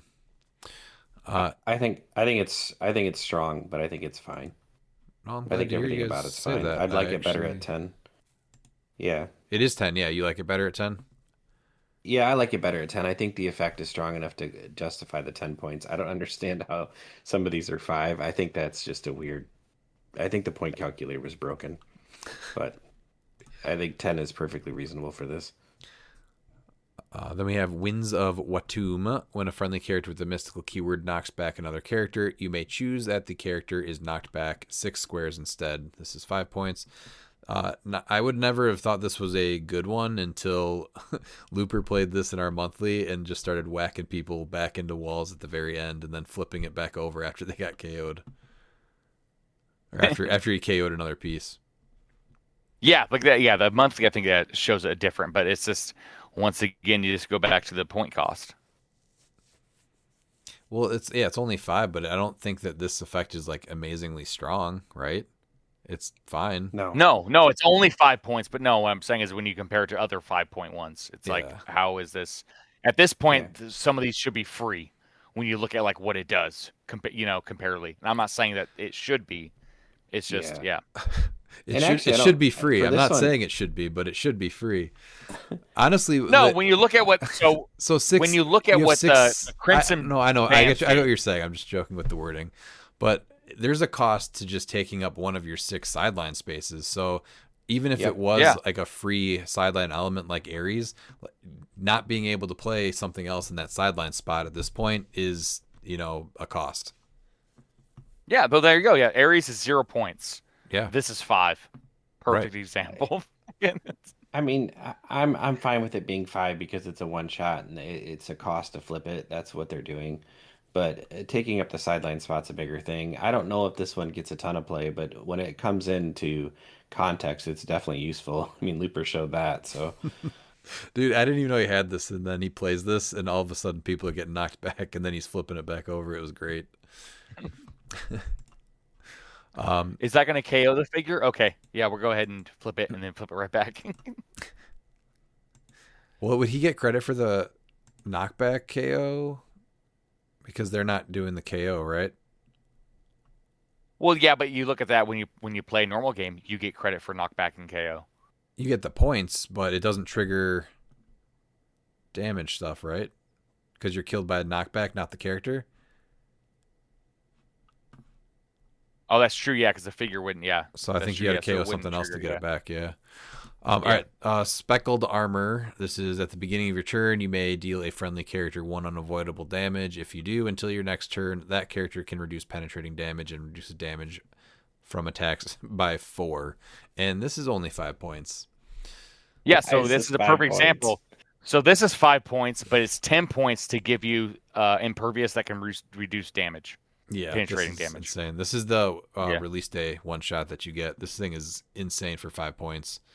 It's not a spell one shot though, so you can't add it with Nico, which is probably good. But she doesn't stop you from adding it for 5 points, which is worth it.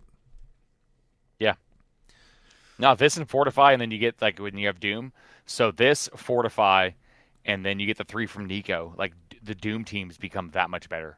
Mm-hmm. I realize Nico's 50 points, but she's great. She's essentially 35. Yeah, with what you can add, because you're definitely adding images of Icon to it, right? Yeah, and then 2 other 5-point ones. So you're probably it's 20 points right there. So she's probably 30 points. Yep, at most. Pete, do you like speckled armor? I don't know how it's 5 points. I just am so confused by the point cost. At least you can't flip it back over. No, it's fine. I don't have a problem with it. I just don't know how it's 5 points. I think it's fine. It's a one time really strong thing. So that's cool. Like Fortify or anything else, but I don't know how that's 5 points either. Yeah. So whatever. All right, then the tarot cards in this one. I was not a big fan of Madame Xanadu's tarot cards. But Strange, what is it? The Chase Strange comes with tarot. He's the only one that comes with tarot. So these are the new tarots that are legal in modern. Same effects from Exosword. So this is the Magician. Characters have Mystics if the character already has Mystics printed on their base. When they use it, they deal 1 unavoidable damage instead. King of Cups. When a character takes damage from an attack, after resolutions, you may remove an action token from them. Queen of Pentacles. Characters can only move in direct paths, diagonal, horizontal, or vertical, and can't change direction during movement. 9 of Swords. When a character that can use Precision Strike makes an attack, that attack can't be evaded, and damage taken from the attack can't be reduced below 2 instead of 1. And 6 of Wands. When a character uses probability control on an attack roll, they may re-roll a single die instead of both dice. Those are way better than the ones Xanadu comes with, I think. Agree or disagree? The Queen of Pentacles is so ridiculous. I mean, obviously right now it doesn't matter much with maps not pretty much being just blank. with all the improved movements. But Yeah, but it yeah, might come into I do play like though, these right? options. It might come into play with if you set something up a little bit differently on your starting area as a second. I guess as a second player, right? You see how the opponent sets up. You might have a chance to kind of hinder their alpha. It could come into play. Yeah, yeah. Pete, what are your thoughts on these Taros versus Xanadu? Oh, I'm not playing either one. Forget it. They don't exist. Okay. I'm good. Yeah. Miles, do you want to take the Patrons? We got three more, and then that's it. Yep. So we have the patrons: Agamotto, Oster, and Hoggoth. Agamotto is at the beginning of your turn, you may choose a friendly character to be Agamotto's avatar until you choose again, and that character can't be equipped or chosen to be other character's avatar, which is the same as all the other avatars we've had from other sets. When Agamotto's avatar uses Outwit or Prob, they may do so regardless of line of fire. And then when the avatar's KO'd, you remove Agamotto from the game. It's 10 points. Oster is when Oster's avatar uses Perplex or Prob. After resolutions, you may heal the target 1 click. And then we have Hogoth, which is they can use Outwit or Perplex. They can use it twice a turn. I like all these. A little I think different. it's a little bit different. Yeah, it's a little different than like equipment effects. I like the fact that you can change at the beginning of your turn who it's on, and there's also a risk that your opponent might actually KO a different or go after a different piece to try and get this effect off the map. So I actually do like these quite a bit. I do, but it sucks because like I know that people really didn't play Khonshu main force or anything, but having the option to play these characters because that would have been awesome. Yeah. I don't like the fact that they're like, why is this a plastic base, right? Yes. At least the other ones make sense because you're putting them on the character, right? Yeah. But yeah, I don't understand why these ones are the plastic bases. And it does feel bad to pull 2 of these in a booster of 5 figures and it replaces 2 figures. Yeah. Pete, do you like the Patrons? Oh, I like them a lot. I think it's a very cool mechanic. Honestly, I think this is one of the coolest things about the set.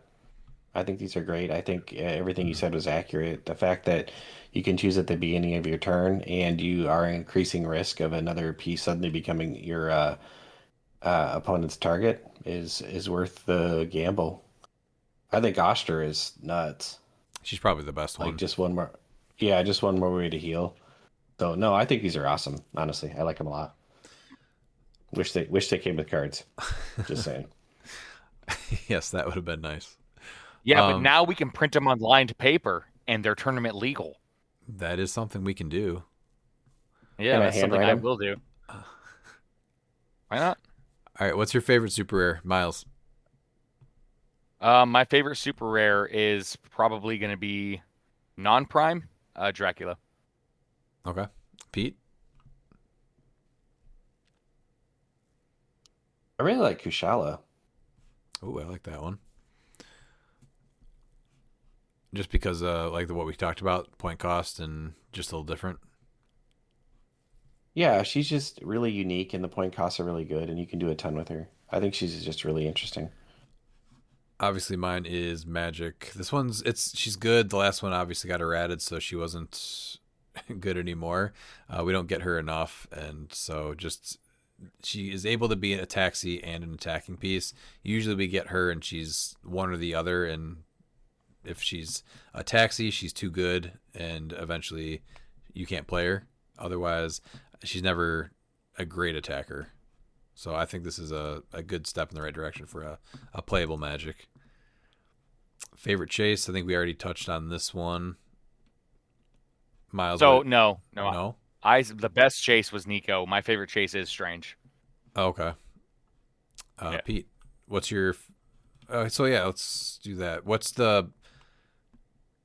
You said sorry, Miles. You said Dracula was your favorite or best or both. I think that he's probably both for me. Yeah. Okay. I think the best is probably Yeah, best is probably Dracula, but my favorite's Magic. Pete, Kushala is your favorite or best or both? No, I think Dracula's the best, but I think Kushala's my favorite. Okay. And then Miles, you just said Nico is the best, but Strange with the tarot cards is your favorite? Yeah. Okay. Yeah. Pete, what about you? Best and favorite chases? Wolverine, I think, is the best, but my favorite is probably the symbiote, honestly. Oh, really? Okay. And there's not one of them I don't want to play. No, they're all really Even neat even and Strange. unique. Yeah. The set does Loki feel super probably mystical. the least, but I love the effects on yeah. all these things. Yeah, they're all great. They're all at least fun and playable. Let's say that. They're not all great. Yeah, man, Nico and Wolverine for me, but I don't know which one I would put as favorite and best. They're easily 1 and 2 of both those slots. Probably. Yeah, it almost becomes like play style for like the best between Nico and Mm-hmm. Wolverine, because I think there's arguments for both, and I don't know if there's a wrong answer between them, and I don't think that's a bad thing. No, not at all. I I'm agree. probably gonna go Wolverine for favorite and Nico for best. That support is I just think too that's much. completely reasonable, honestly. Yeah. Like it's a hard time to not say Nico isn't great. Even Tony Stark is so unique. But yeah. Anything else you guys want to say about the set before we close out here?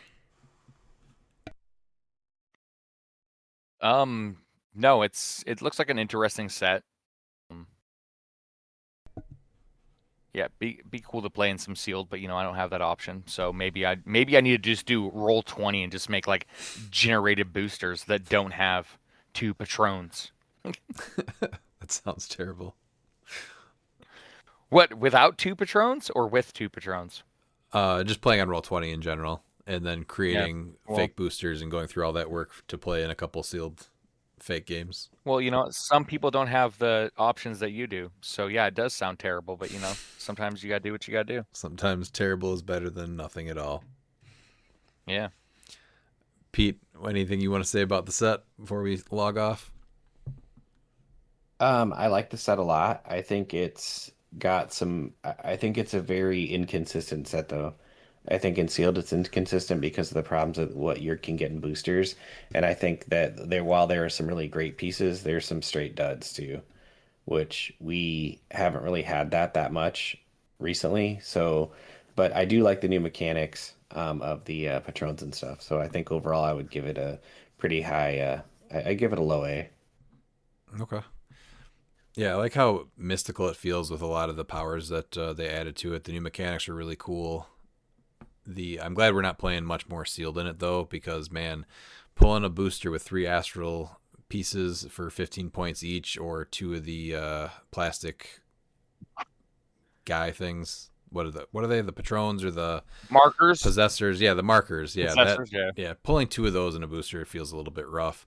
But overall, like the set feels really, really fun. So, yeah, I agree. It's a fun set, but I just think the misses are pretty rough. Yeah, I agree with that. Yeah.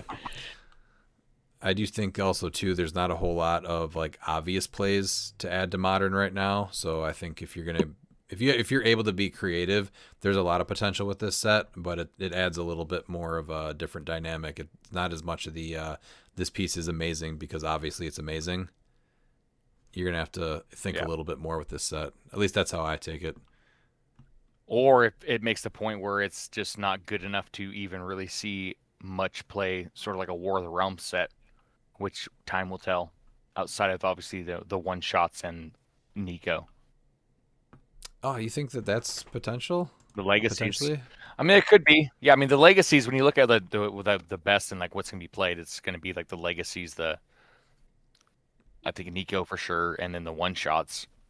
All the primes have potential without Dormammu, obviously. So yeah, I think So I think that, I mean, there's going to be the prime Strucker, but I think that it's going to see play, and then it's going to level out to where it's not going to see as much play because it's just not as good as the primes that we already have currently with Rogue. I feel like people are going to go off those hopefully sooner than they did Colossus. I don't know, maybe not. But I don't think that's exactly. They didn't get away from Colossus because it's all about the easy win, and what's the most, the best way that gives you the best chance to win a tournament. That's how it always is going to be. Yeah. Even if you're going to have a few outlier players, of course, but as a whole. No, I don't think Rogue's going anywhere. I'm just trying to be optimistic, Honestly. guys. Just trying to be optimistic. I like the primes in the set, and I hope people start getting more creative than just smash and bash. But that might just be delusion on my part. For a year. Yeah, we went through an entire year of just smash and bash. Yeah, Yep. it's exactly what it is. It's not It's gone away delusion. yet. Oh, I did forget to add No. this. So I looked up the Ilyana Rasputina thing. So due to East Slavic name customs, the surname Rasputin becomes Rasputina for a woman. The comics have gone back and forth with the spelling, much like Natasha Romanoff and Romanova, but as of 2025, her solo book uses the spelling Rasputina. So it's actually not a typo. That's what she's going by. So can we use the Slavic naming? So I can go as have my wife go as Kana, Christine can go as Redmana, I don't like it. I'll be honest. and then do we have Amber go as Peter Sana? I like it. That's what we're going with. Peter Sauna's fine. Redmana, Kana, Kana. Yeah. All right. Slavic. I'm going to end it right here. Next episode, we have Aaron Morgan on to talk a little bit of Silver and hype up King of New Orleans, which is in January. And remember...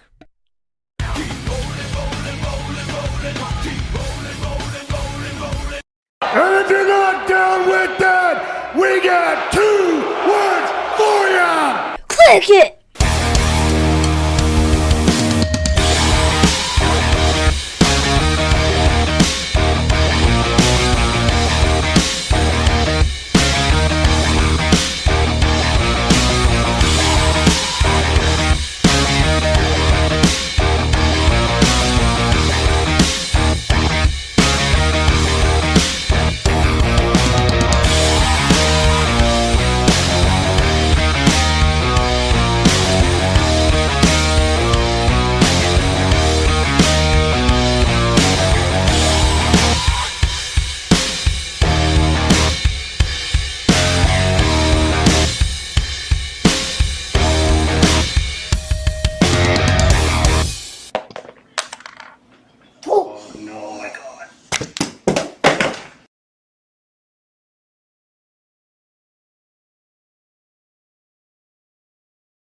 Finally, the Lord of the Vampires has a dial worthy of being called Dracula. Unfortunately, he needs Animal Man to really get going and to actually make a dent in competitive.